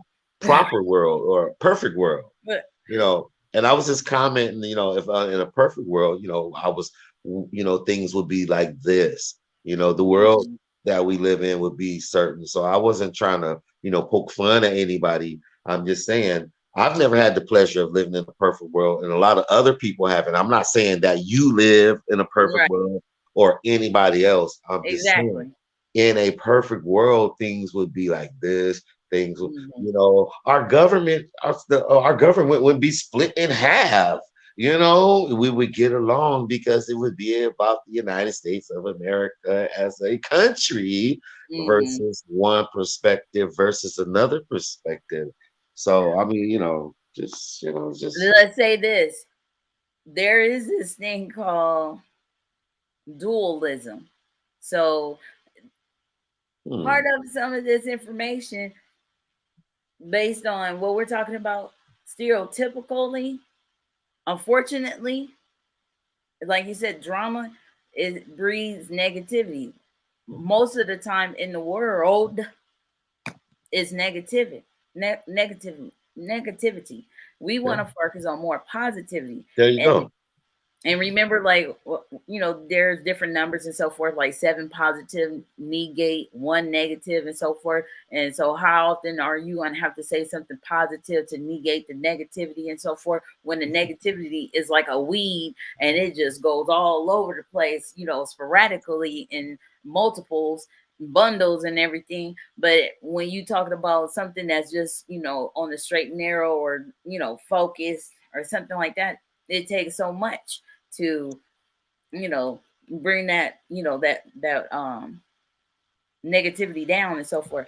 So it is this time that we do need more people in media to share more positivity, objectivity. And what about all of the cartoons? What about those books? We talk about the music from back in the day, but what about all those books that did teach those moral lessons, those character building books? We don't talk about much of that. Well, we got media talking about more positivity. They say it's the media that's helping to spread the word. So why don't we use it properly and spread more? That's why I took down a lot of. I like that. Some of those other shows and everything and different things, but it's all good. I'm telling you, but like the CDs, I'm going hard in the paint, but it's reality. It's some real situation. Why is it? But continue. But continue, family. What I mean, that's a different audience you're talking to, and you're blessed to be creative enough to reach a multitude of audiences. Yeah, because some people they can understand it, some won't.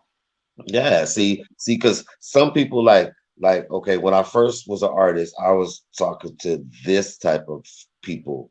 That's a small group of people that's in the streets that's doing that negative shit. But when you start talking about some reality type stuff, that's a different audience. But you are still speaking to different groups of people. So regardless of how you spit your message, it's being received. You feel me? And even though Queen G, CPT was coming hard in the paint, you never negatively came hard in the paint. You've always came educationally hard in the paint. You might have to tell niggas, yeah, this is the fuck who I am. Woo, woo, woo, woo, woo, woo. You niggas, for you niggas that's woo, woo, woo, woo. Now, let me bring your ass from where you at and put you on some real shit. This how deep Queen G CPT. You feel me? And that's what I admire about you, because you done went down to the darkest of the hoods and like, nigga, I'm right where you at. Nigga, doing the same type of rap you doing. Now, let me show you some shit. Everybody can't say that. You feel me? Everybody can't say I can go over here and get down on this fool's level, talk his language, and show him a different language, and then show him to the light. See, that's a blessing, family, and that's what I believe we're here to do. What we've been doing. I've watched you do it. That's why I'm like, okay, it's a pleasure to be interning, or a team, the co-host or whatever. Our situation. Thank you for acknowledging that, though. Absolutely. Yeah, because that I'd be wrong if I did. I trust that I'd be wrong if I didn't, because you have been an educator from day one. So I believe that's my calling, is to teach. I really everywhere. Just like earlier today, I was like, you could rename your video right now by the upper right hand 3 dots right there. Boom.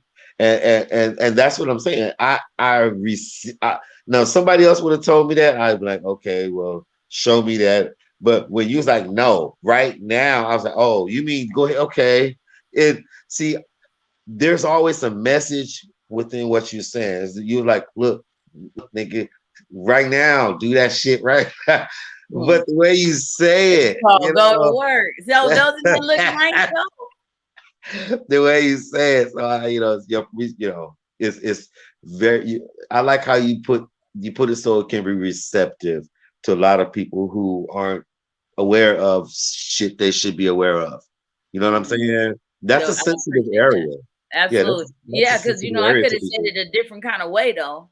Oh, and really ruin a person, really make a person like, oh damn, because I'm like one of those. That's why it's best that I keep thinking all the time. Exactly, because and as much as I wear my emotions on my sleeve, I'm still very considerate, and I do understand. It's the manner in which you deliver messages. I've been doing that for a long time. This is my 23rd year teaching. Somebody had to teach me that. Somebody told me that, back in the day, the way you delivered messages, not just even to children, but to adults, because you're going to have to work with staff and colleagues and so forth. You know, I was in Mhm. college when I even learned the word colleagues. I was already in college. Mhm. You know what I mean? I was I in there heard with that. colleagues, and before I even learned that word. Hey, so how can we push that right there, what you just are speaking on, to help people to see, to get out of their feelings? It's not personal. See, You might have that- to get somebody else because I stay in mine. but if and see that it could be this show could be both of our therapies because we both are guilty of being in our emotions or being or yeah, but if we But I'm gonna speak say on it. this: look, if we Mhm. had more people that were in their emotions versus their topical mass, then we would have a different situation. Because some people are operating based on what somebody else said. Some people are Yeah, operating based on the dynamics what they think it's supposed to be. Some people yeah, are operating on another level just because they want the status quo. But if they were truly operating as a real person and true to their being, they human being, they physiological feelings at a certain time and base that upon what they think and what they rationalize because of what they truly feel, they would be a real person. They would be able to explain what they're feeling versus acting out. but yeah, but But that's let me true. say this That's too, true. That's true. because I can say that. I can say this. We want to really, when we do act out, we want to profit off of it. So I acted out when I did those comedy CDs. But thanks to Earth 7, shout out to Earth 7. He really put that together. He put the music together. He put that old school, the speakeasy situation on there and made it a whole different type, a Yeah, whole feel. You know what I'm that's what saying? the engineer does. That's what he does. Yeah. Yeah. And so you learn and you learn something, and that's what a lot of artists a lot of artists uh they they should what do you I want to know, what do you learn from your experience doing music, you know not just how to do this and how to do that, because your music is touching people. Mm-hmm. So has your music touching people changed you? Because, like, okay, like when I perform a song called Help and I perform a song called Bent But Not Broken, you Mm-hmm. know, that's me being vulnerable. See, Mm-hmm. a lot of artists, they're not trying to be vulnerable. They're not trying to be like, "Hey, I went through some stuff, and nigga, I was broke." When they rich or when they balling, when they got Mm-hmm. like 4 mansions and they can go to the moon and back, and they can buy this and you hear about all that old shit, but you don't hear about when they was broke, starving, Mm-hmm. when they damn near gave up, type of stuff, Mm-hmm. and that's what I want to know from artists. Mm-hmm. I believe that's an avenue that's less traveled. And if we as journalists, because this is Mm-hmm. the journalist coming out of me, Mm-hmm. because I want to ask you, not you, but I want to ask the artist as a journalist, Mm-hmm. from a journalist perspective. Mm-hmm. Speak on the hard times. Don't speak on, yeah, I want to give a shout out to so and so. Speak on the person that the one, speak on when you almost gave up. Speak on what made you hold on. Speak on Mm-hmm. the hard times, type Mm-hmm. of stuff. I believe that's the avenue that every entertainer, every Mm-hmm. artist, every CEO, everybody has went down that street where they have a story to tell before. I want to hear the before your ass made the money. I don't care about your billions. Mm-hmm. Can Mm-hmm. I hear about the broke ass Beyonce, the broke ass Jay-Z, the broke Right. ass, and why did you continue? How did you? Mm-hmm. That's the encouraging stuff. That's all I'm saying. Oh, I got up. Right. I didn't mean to get up. I'm sorry. Mm-hmm. But that's the encouraging stuff. Sometimes I tend to get in my little zone and shit. I didn't mean to get up. But Mm-hmm. yeah, so as a journalist, I want to dig into. That's what I want to dig into. If I was sitting here, if I was one of them old CBS or 60 Minutes journalists Mm-hmm. talking to someone, if I was Charlemagne, I'll be like, I'll be digging Mm-hmm. before the money. Right. And because when you dig before the money, it'll tell Mm-hmm. you why the person is acting the way they acted.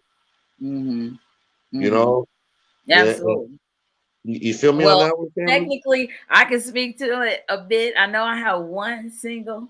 No, really, I have a couple songs out there though, actually.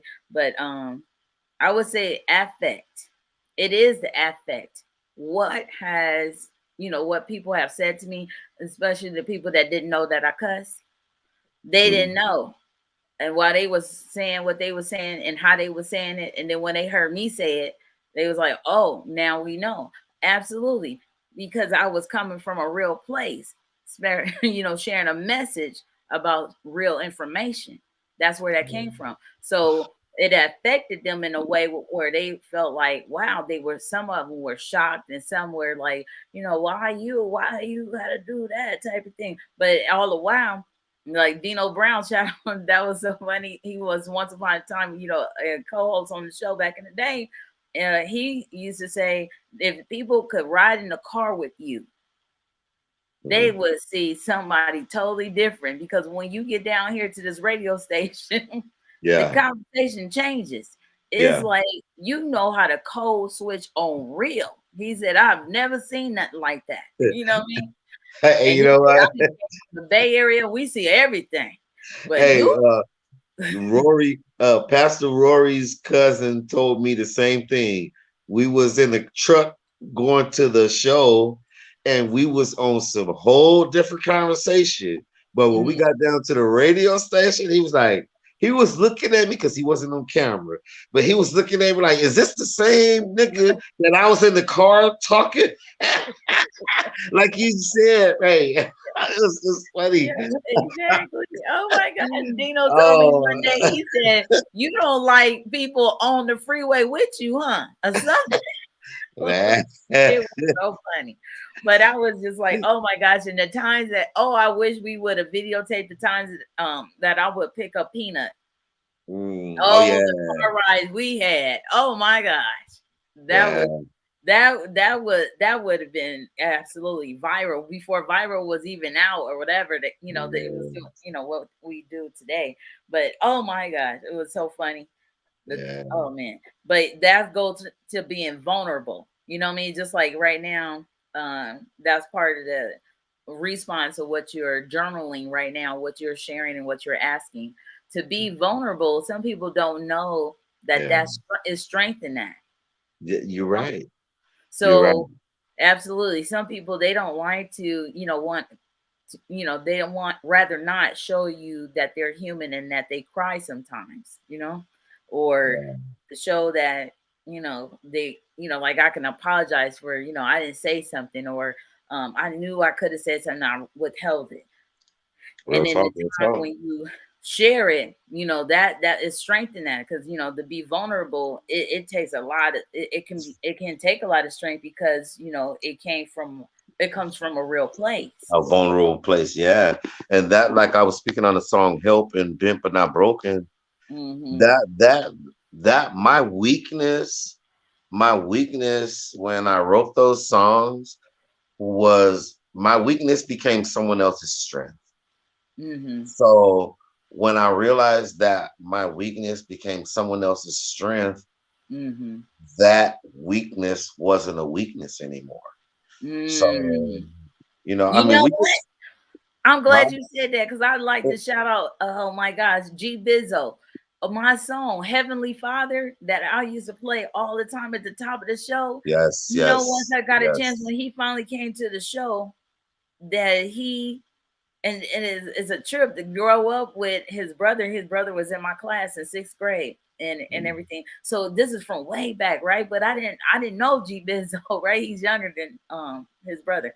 And mm. so shout out to Amon, he's always so supportive. But on the social media, I tell you, that I didn't know. He didn't tell me that it wasn't a song that he really promotes. I just knew that, he's from Compton, and I Mhm. love this song, Heavenly Father. I And love but that song. that was that's a song that represent he came from a real place. That's at a portion of at a time that it exemplifies he was being vulnerable at the time. But I played that song for years, I heard that. the And top of the show. And it's yeah. like it took him, it was about 2 years. I have been playing that song before he even sat in the chair as a guest on my show. Wow, you So know I what? understand that. It brought strength to my show. You know what I mean? I'm Uh, like, G Bizzle, absolutely. Go to work uh, radio show on Accelerated uh, Radio. That's G Bizzle song, Heavenly Father, um, at the top of the and you show. know what? Maybe we oughta, give him a rotation next pod, next show. Absolutely. Just on this strength For because sure. you know, our everybody that we've met on the Go to Work show, Hmm. we still family. We still That's monitor right. them. We still support them. There's nobody. Hmm. There's never no family dispute where so and so I don't deal with them. No, we Hmm. support. I think Peanuts in Atlanta. You Hmm. know, Keisha Callie's doing her thing. Hmm. Dino Brown, we thank God, you know what I'm saying? Dino Brown is still, Hmm. what I'm saying, blessed, Yes. still doing this. But Absolutely. we still one big family. I haven't talked Hmm. to my former co-host, Pastor Rory, but I Hmm. still got mad love for the Hmm. brother. Absolutely. We just doing what we're doing in life. So, Absolutely. And I here's the love the thing. circle we have. Yes, and this is a trip down that we were the last. No, no, it was a couple other people, but at different time frames, we would go on the show and we would have a show, right? And we'd have another Mhm. guest and so forth. And shout out to Rare Breed. I'm sure he's gonna Oh see yeah. this too, Oh because yeah. Praises Up was the next show, the next song that I Yes. spent hours. It was multiple shows that Praises Up. So shout Mhm. out to Rare Breeds, Lay My Burdens Down CD. Lay My Yes. Burdens Down CD. Yes. Absolutely. Yes. So between those two at the top of the show, and then God's Gift, we wound up, did we do a video? We didn't do a video for God's Gift.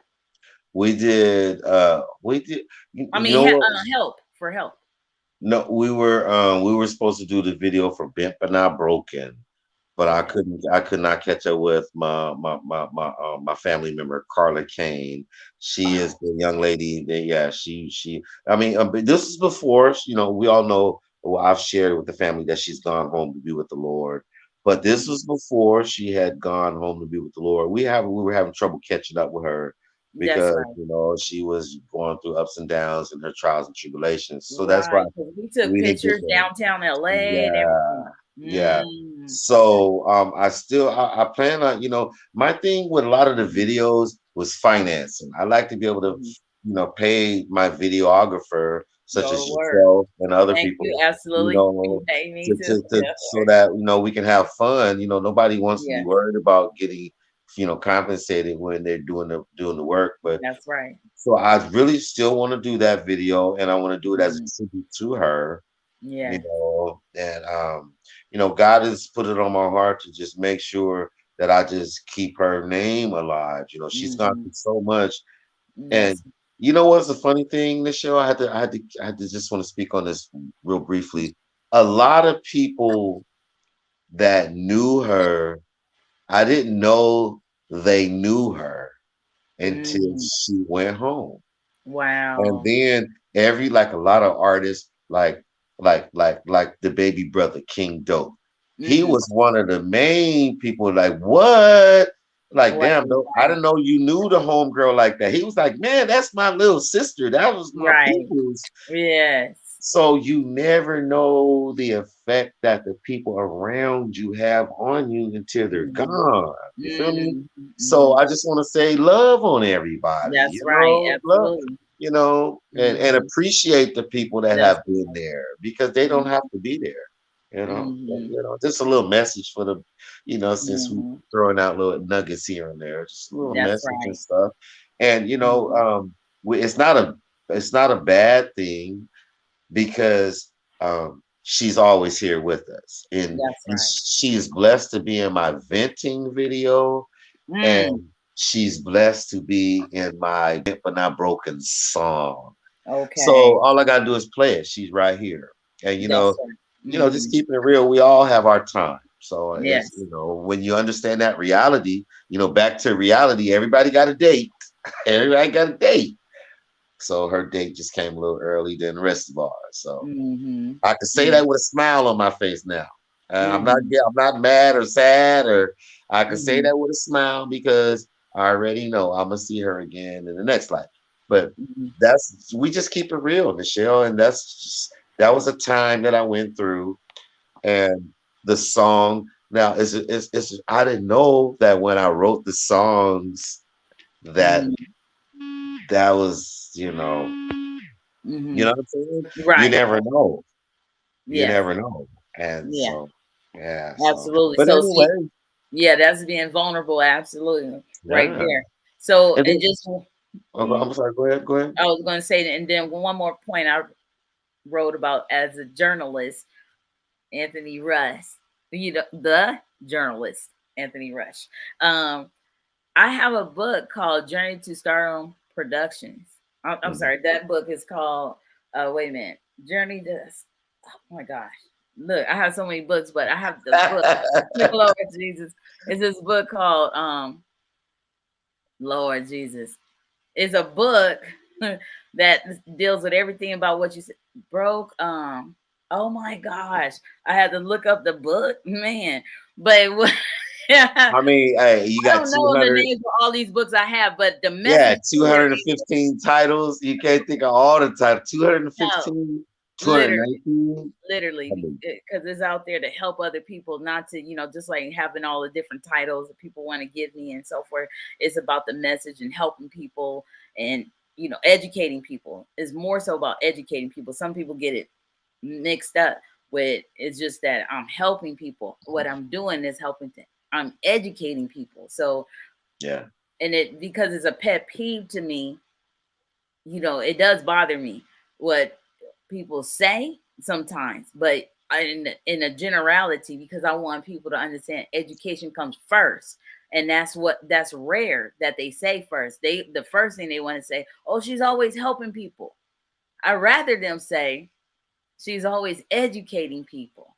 You see what I'm saying? It's a difference to me. yeah. But Michelle, anybody that knows you knows that's what you already do. You're always Well, I wish they educating would people. say that instead of making it seem like it's something negative. You know what I mean? The it's the tone maybe, and that's why But I said it the way I said it just now. I'm just but you know speaking what? from your place. You know what? I learned this when I was on vacation. This term that's going to apply perfectly what you're saying. And I was on vacation, and the lieutenant told me because I was getting ready to go to the hole on some shit. He's like, "Your ass is not receptive to counseling." You feel me? So you can't help that people are not receptive to your counseling. They have to step up and make themselves, no, not step up. They have to humble themselves and become receptive to your counseling because you're trying to educate their ass. That's what they don't understand. And it's not your fault that they don't understand that. But if they want to educate and step them game up, then humble yourself because that's, I mean, Michelle, I learned that shit in like 2000, maybe Mm-hmm. 2001, maybe 1999. Mm-hmm. But I remember when I was faced, and for the people out there that have been on vacation, the lieutenant was about to send my ass to Pelican Bay. Now everybody don't know about Pelican Bay, but I Mm-hmm. was such a firecracker when I was a youngster. He Mm-hmm. was like, "Okay, I tried talking to you, Mm. but, but you're not receptive to counseling. You got one more incident, and your ass is headed to Pelican Bay." You Mm. talking about someone who became receptive to counseling after he Mm. said that? that Oh. so when somebody is trying to teach you something, that's them counseling you. When Mm-hmm. your ass is not trying to receive it, you're Mm-hmm. not being receptive to counseling, and here come the consequences. Mm. There it I is. see. You know You've what? always been an In educator. my situation, I'm receiving that information, trust and believe. And I appreciate the compliment as well. I do want to say, out of being vulnerable and so forth, the part for is what do I want people to say or what I prefer people to say, that comes from, you know, I do have a situation with I can be prideful at times. I can be stubborn at times. That's true. And I do like to hear things that are more uh, appeasing and appealing to me at times. Just like they say, many women, we want to hear things that make them smile, make us smile and make us feel good and so forth. And sometimes those other words that the other people may not use, it doesn't come across pleasantly, although it could be a compliment. But sometimes we put energy on certain words. Like some people, they want to say, take my word, my brand that's all over the world and on the internet, and change it. And they want to, say something like "go to work" is not a word, and that looks like it's supposed to say, and things of that nature. So I do get into a situation with words, But although. but Nichelle, such a highly educated, and I say highly, you know what I'm saying? If you was at a bar, you'd be the liquor that's on the top shelf. You'd be like, yeah, you got to get up on the ladder to get that liquor on the very top. That's you. You're cream of the Thank crop. you. I And lost my breath at first. I just want to tell you something, family. You're never gonna get your props from people who are not in that top that top. You know what I'm saying? And the people that's on the same shelf as you, that's your props right there. You can't expect people in the inner cities, the circles that we run in. When you expect them to say shit that they're probably never even capable of saying, they probably never even would think of saying to anyone, let alone us or anybody else. We expect a lot from people who aren't capable of giving us the shit we expect from them. So um that's why I always compliment you. I always give you your flowers. I always give you your due. My media sensei. Sometimes I don't know where I get these words from, but that's me giving you what you wish the motherfuckers would say. That's me saying that shit because I appreciate what you've done. You feel me?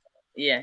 Everybody ain't gonna, man. I can't tell you how many people when I was in another world, how many people I've done shit for, and they was like, "Well, I didn't ask you to do that shit." Like what? What? So it's people gonna appreciate what you do, and it's people that's not. And unfortunately, that's just where we are.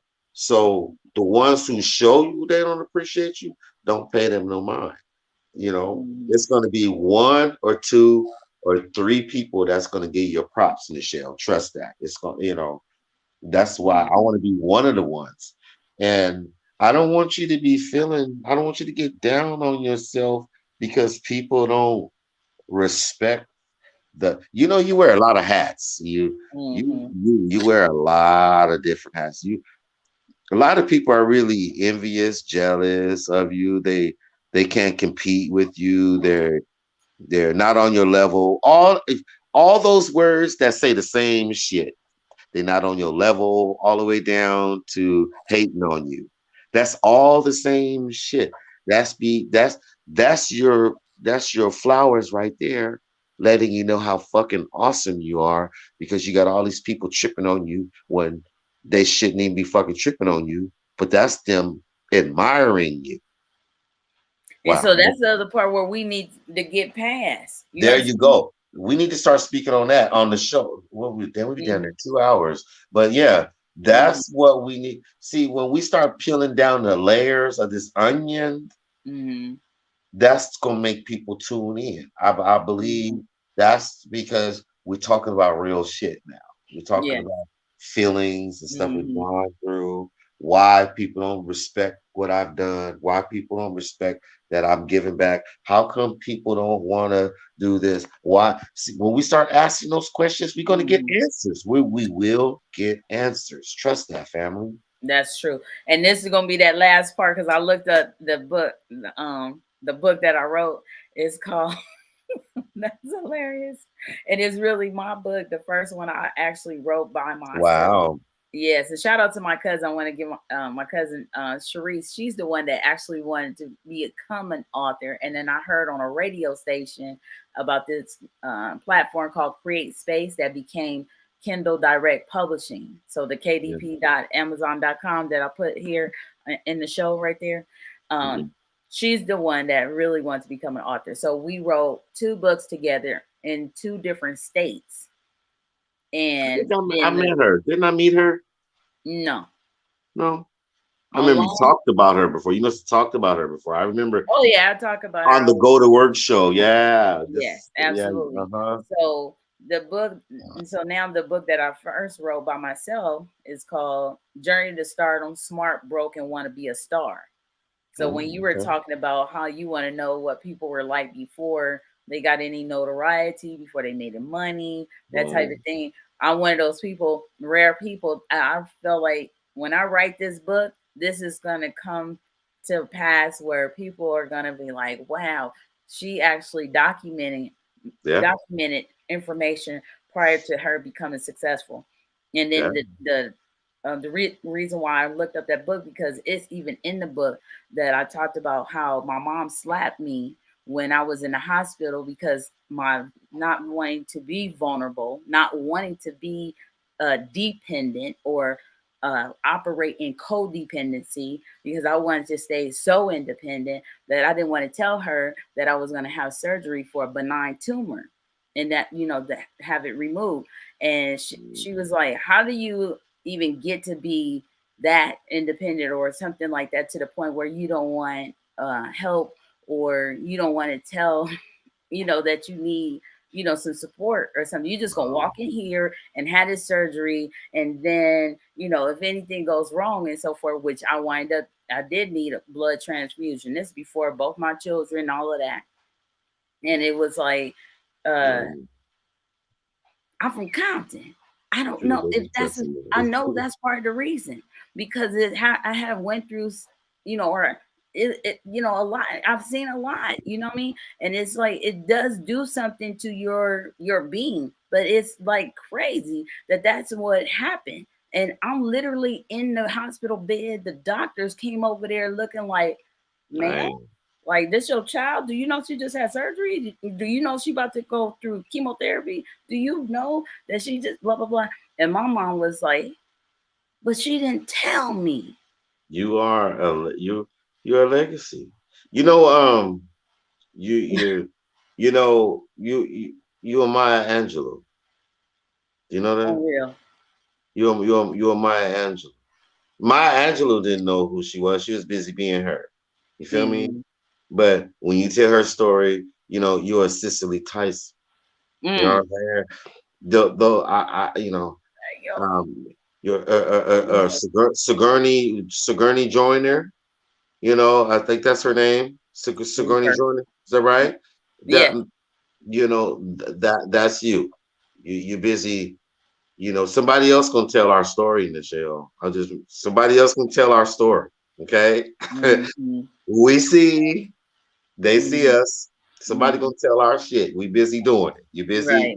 You're Mm-hmm. busy going to work. I mean, and Mm-hmm.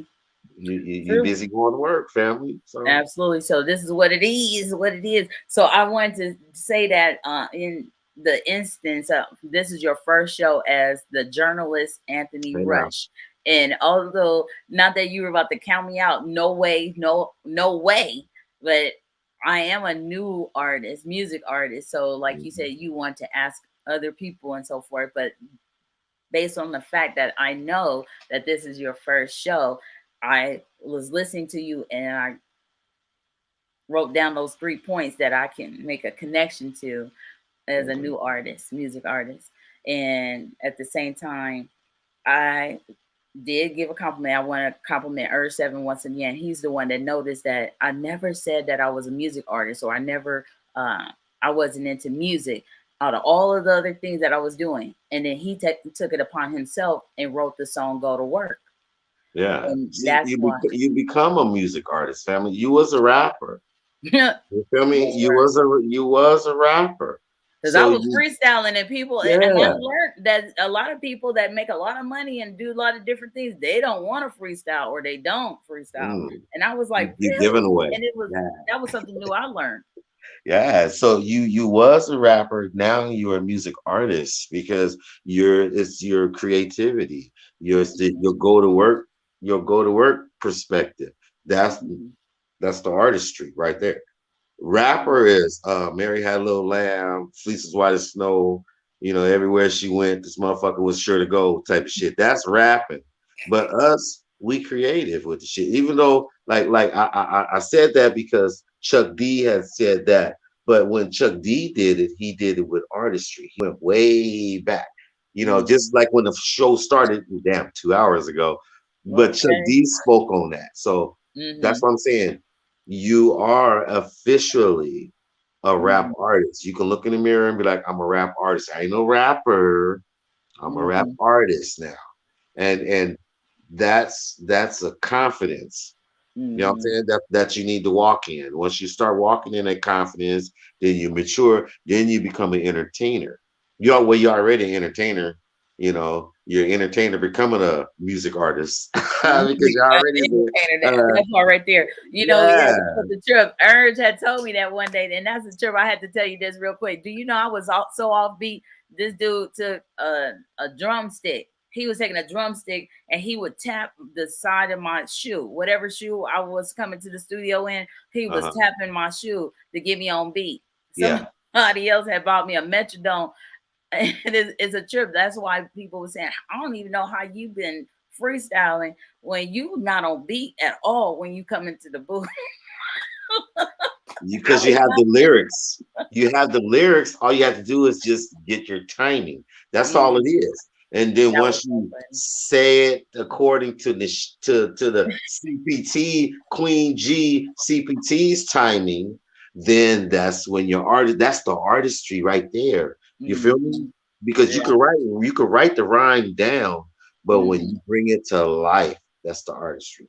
But anyway, right. So I've been working on that. I've been doing that, absolutely. And so with that in mind, also the Sirius ABC. After I got that song together, Go to Work. I asked Urge. I said, Urge, can you let me go ahead and do this song? This track. It's called Sirius ABCs. Okay. And he was like, oh, okay, so now you getting into the writing part. Absolutely. I was like, yeah. And so it's been fun. I see that some bars app I have on my phone, that it was an honor that you thought that was a real situation 1-to-1, but that is pretty neat that Jadakiss was on there doing he was featuring. And that's where that came from. I was like, oh my goodness, this was my first cipher. And it was so funny. I heard that. But it worked out. That was so cool. So I want to say shout out to Jadakiss, because then after that, literally for real, then he has inboxed me. Absolutely. So like you could tell he's a real person, and then so I like that. I like that. And they know when people are new and this and that, and they need to support or like to support. And like you said, to help them to gain the confidence and everything like that. And yes, because I've always loved music, but at the same time, it is a discipline. It is a science to it and so forth. So I appreciate everybody that's been helping me, assisting me, absolutely educating me. See, there you go. Absolutely go to work. So in the next show, we'll do a clip of your songs. Right. Okay. And then we're going to do a Heavenly Father of G Bizzo. We're going to feature Rare Breed, and we're going to lay my song Praises Up from his Lay My Burdens Down CD. And we're going to share information about the artist paint out, what you made that connection to, how artists can work together out of love and camaraderie, and then eventually make money together. That's what Absolutely. I'm. Yeah, that I want to push that right there. That's what I want to say right there. Yeah. Yes. Yeah. Okay. Absolutely. Go to work. So, how would you like to wrap up your first show as the journalist, Anthony Rush? Well, I just want to say it's a pleasure. It's a very informative show, and we talked about a lot. We touched on a lot of bases. The main thing is to try to change the direction of the music industry into a more positive, where everybody can share their creativity Mhm. and from a positive perspective and benefit from a positive perspective. It's not a competition. That's Right. that's what I want them to understand. It's not a competition. We want Mhm. your contribution, but this is not a competition. And you That's know what? That was the other thing I did want to piggyback on because we was talking about the sports. yeah. And what would you say? Because you played sports before too. Mhm. Without the sense of or the aura of competition, what would sports be? Especially with the fact that you are doing a radio show in the Wow. city of Inglewood, not far from the SoFi Stadium, and the Super Bowl is about to take place. Where would the music be if without competition? Is that the question? No, what competition? Because people are into competition because they are into sports and they also play music. They Yeah. also are music artists. Okay. So, yeah. Wow, that's a tough one. Okay, Yeah. let me give you a little background while you process some information too. Just like I Okay. just made a connection to Jada Kids. And Okay. Jada Kids, if you look at his show, he does weight training. What he deals with fitness. Fitness is a sport as well. And just as well, obviously, he's a music artist. There Okay. is a form of some competition in a matter, even if it's just in competition with yourself. That word is still going to be prevalent or present, even when you're competing. Like, how many push-ups can you do? It's all in You fun. know, How much can you do? you know what? I have a phrase. I have a phrase from one of my family members that fits this. I'm gonna use his acronym. Okay. I'm gonna use DOPE's acronym. Okay. The definition of pure excellence. It's Go. not a competition.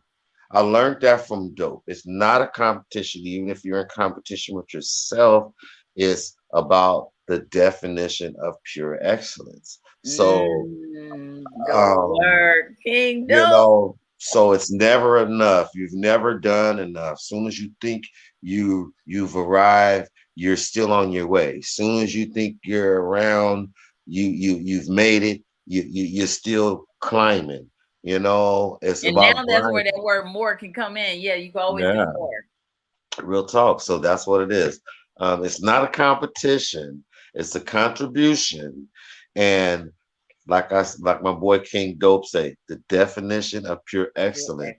excellent. I think that's what that means. It's not a contribution.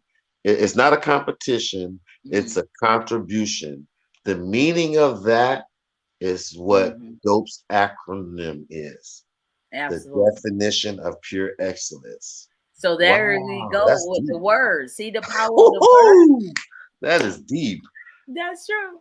See, Wow. go to work. You did that. Absolutely. So the power of the word. So we can saturate in media using contribution versus competition. Absolutely. And that's Wow. goes with my motto. I not my motto that I created, but that entity where we say teach people how to fish. Don't just give them the fish.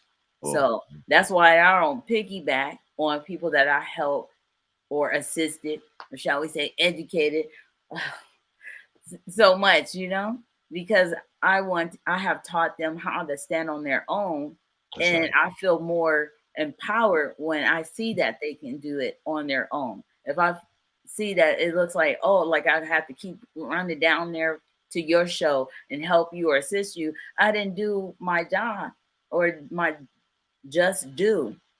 Real when I talk. was there, when you were on my show. Real talk.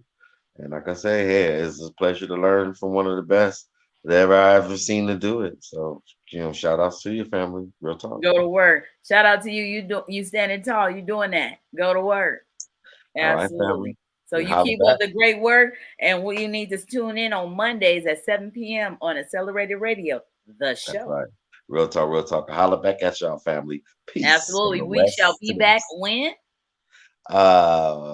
Next Next Thursday. Thursday. Yeah, At what next Thursday, time? 7 p.m. live. Tune in to City Teamwork, City Media Teamwork. Your boy, the journalist, aka Double G, and dollar sign. Go to work. Real All talk, real right. Let's talk. go to work. All Until right, next guys. time. Thank you so Okay. much, everyone. Go to Take work. care. Take care.